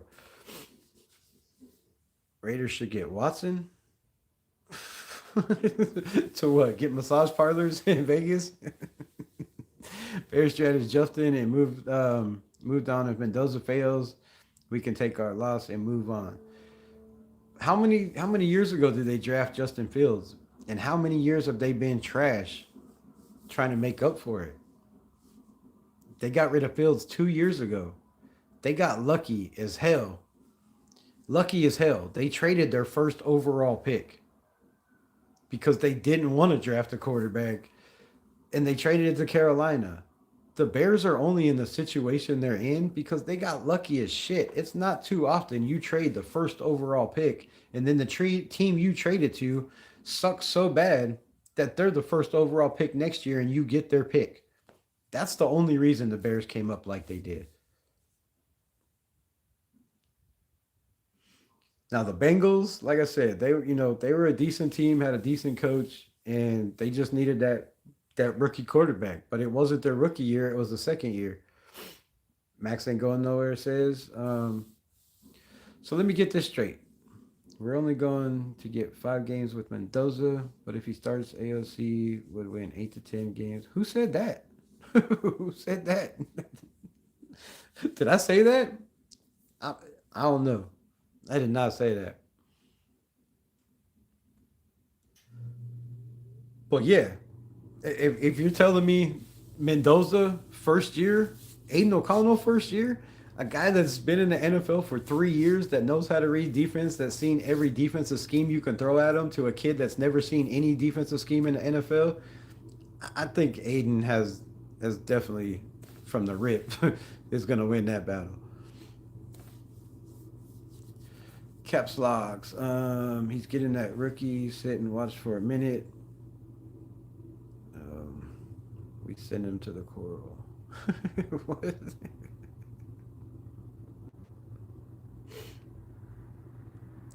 Lamar is overrated. Damn. Stephen, shout out for the $5 holla. Appreciate you, my guy. No comment, just thumbs up. Appreciate you. Appreciate the love. Definitely. Davis Webb withdrew his name. Yes, that is the talk of the town, man. So how do y'all feel about that? Let me know your opinion. 12 people in here. What do you feel about Davis Webb withdrawing his name from the Las Vegas Raiders head coaching search? Does he have information that we don't? Does he know Kubiak's going to be the guy? Is he trying to stick it to the Raiders because they didn't, they're stringing him along? I don't know, man. I don't know. Lamar, I mean, if you look at Lamar Jackson, though, I wouldn't say overrated. I wouldn't say overrated. But I would say in the big moments when the pressure is on, he's not that guy. He's not that guy.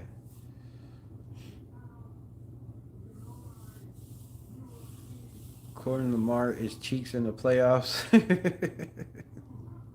So, but I mean, okay, I don't want to do this, but I'm gonna defend Lamar Jackson because if you look at last year, right, they were this far away from coming back in one of the greatest games ever and beating the Kansas City Chiefs and making it to the Super Bowl, right?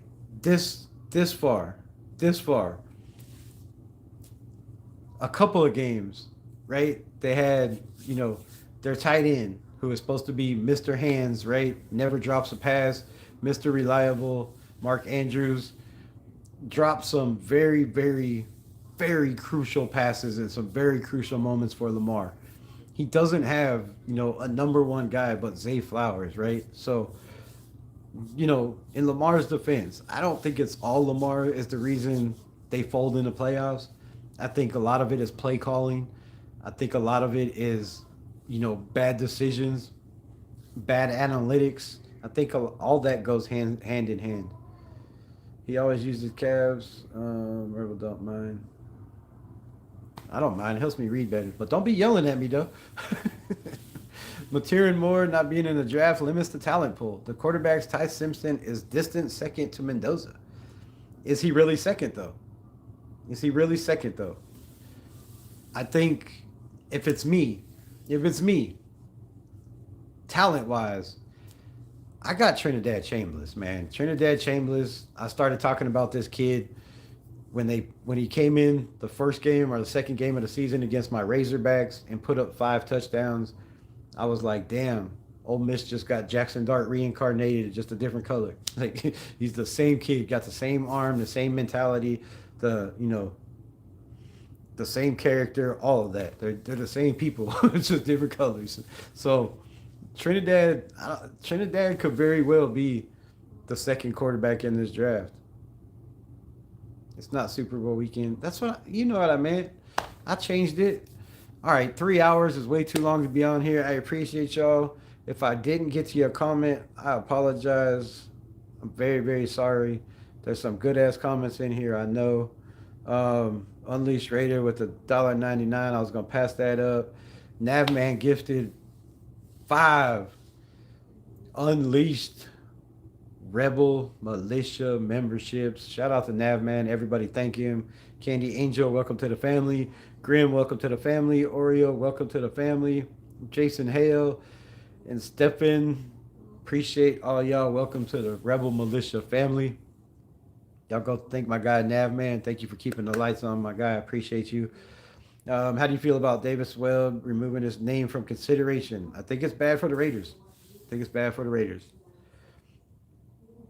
I think it it gives us very, very less options. And like I said, at this point, Saturday, if Kubiak doesn't say he's all in and put it in writing, I don't want a handshake. I want his blood writing on a paper saying I am not backing out no matter what happens. And if you don't get that, the Raiders are stupid if they don't go try to get Michael LaFleur. That's my opinion. That's my story, and I'm sticking to it. Do you think the Raiders will bring Brady back to play? Brady can't play. He can't coach. He is minority owner. He would have to sell his shares before he could play. He would have to sell his shares before he could coach. Brady is a minority owner. Brady is in it for the money. Yes, he wants to help this team, but he's not, giving 110%. He's more focused on Fox. He also owns 15 other businesses, and this dude has a life. So, I've said this since day one when Brady got brought in. He's not going to have as much, as he has as much say, but he's not going to be involved as everybody believes Brady's going to be involved. So I'm not surprised. Not surprised one bit. I'm not surprised at the way the coaching search is going. I'm not surprised that a lot of people come out wondering, is it Jim Gray? Is it Spytek? Is it Tom Brady? Right? Who is going to be the guy in charge? Who are you answering to? And until they figure that out, man, we're in trouble. Legal ramifications, Fox Sports. All right, man. A lot of great comments. Unfortunately, I'm going to have to skip them all. I need to get off here. It is way past dab session time. Dab man with the $2 holla. See you on see me on my channel one day, Red. Much love. Yeah, man, we'll pull up. Shit, you can pull up on here anytime you want. Come on, we can talk football. Appreciate all the loves, all the support. As always, man, go Raiders. And I'm gonna leave you with this. We've been patient, right? We've been patient. Everybody seems to be on the same page in the nation for the first time in many, many moons. I love that. Everybody, pretty much 99% of the people are happy with Kubiak. They're happy with Webb. They're good with Mendoza. And, this is a great time in the nation. It's not very, very often where you get everybody in the nation on the same page. So for that, I believe it's been a great coaching search. Hopefully it ends very, very soon and the Raiders are not left at the altar holding flowers with nobody coming like we've been doing, with Kingsbury, like we did last year with Ben Johnson, right? So I hope the Raiders make the right decision. Have faith in this, fan base. Have faith in the upper guys. But I really feel like if the Raiders want to take it to the next level, they need to just tell Tom Brady, "You're a minority owner. We care about your thoughts and opinions, but you have no say." The say comes down to John Spytek, and I believe if Spytek is in the building, a great up and coming young mind who has been on 3 Super Bowl teams, that's the guy for the job. He has more experience at this than Tom Brady. And he's way ahead of the game when it comes to, knowing the ins and outs of the upper management. He's way ahead of Tom Brady in that aspect. So if Tom Brady doesn't want to be here, man, the smartest thing the Raiders could do is for Mark Davis, just tell him, take a step back. We'll let you know when we need your opinion on something. And other than that, this is Spytek's team. Appreciate everybody. Much love. Like, subscribe, follow. We are almost to 2,000. I appreciate everybody that, that rocks with this channel, that stayed this long. As always, take care of yourself, take care of your mind, take care of your family. Go check out 93 Navman and his channel. Like, subscribe, and follow to him. As always, peace, Raiders. Much love.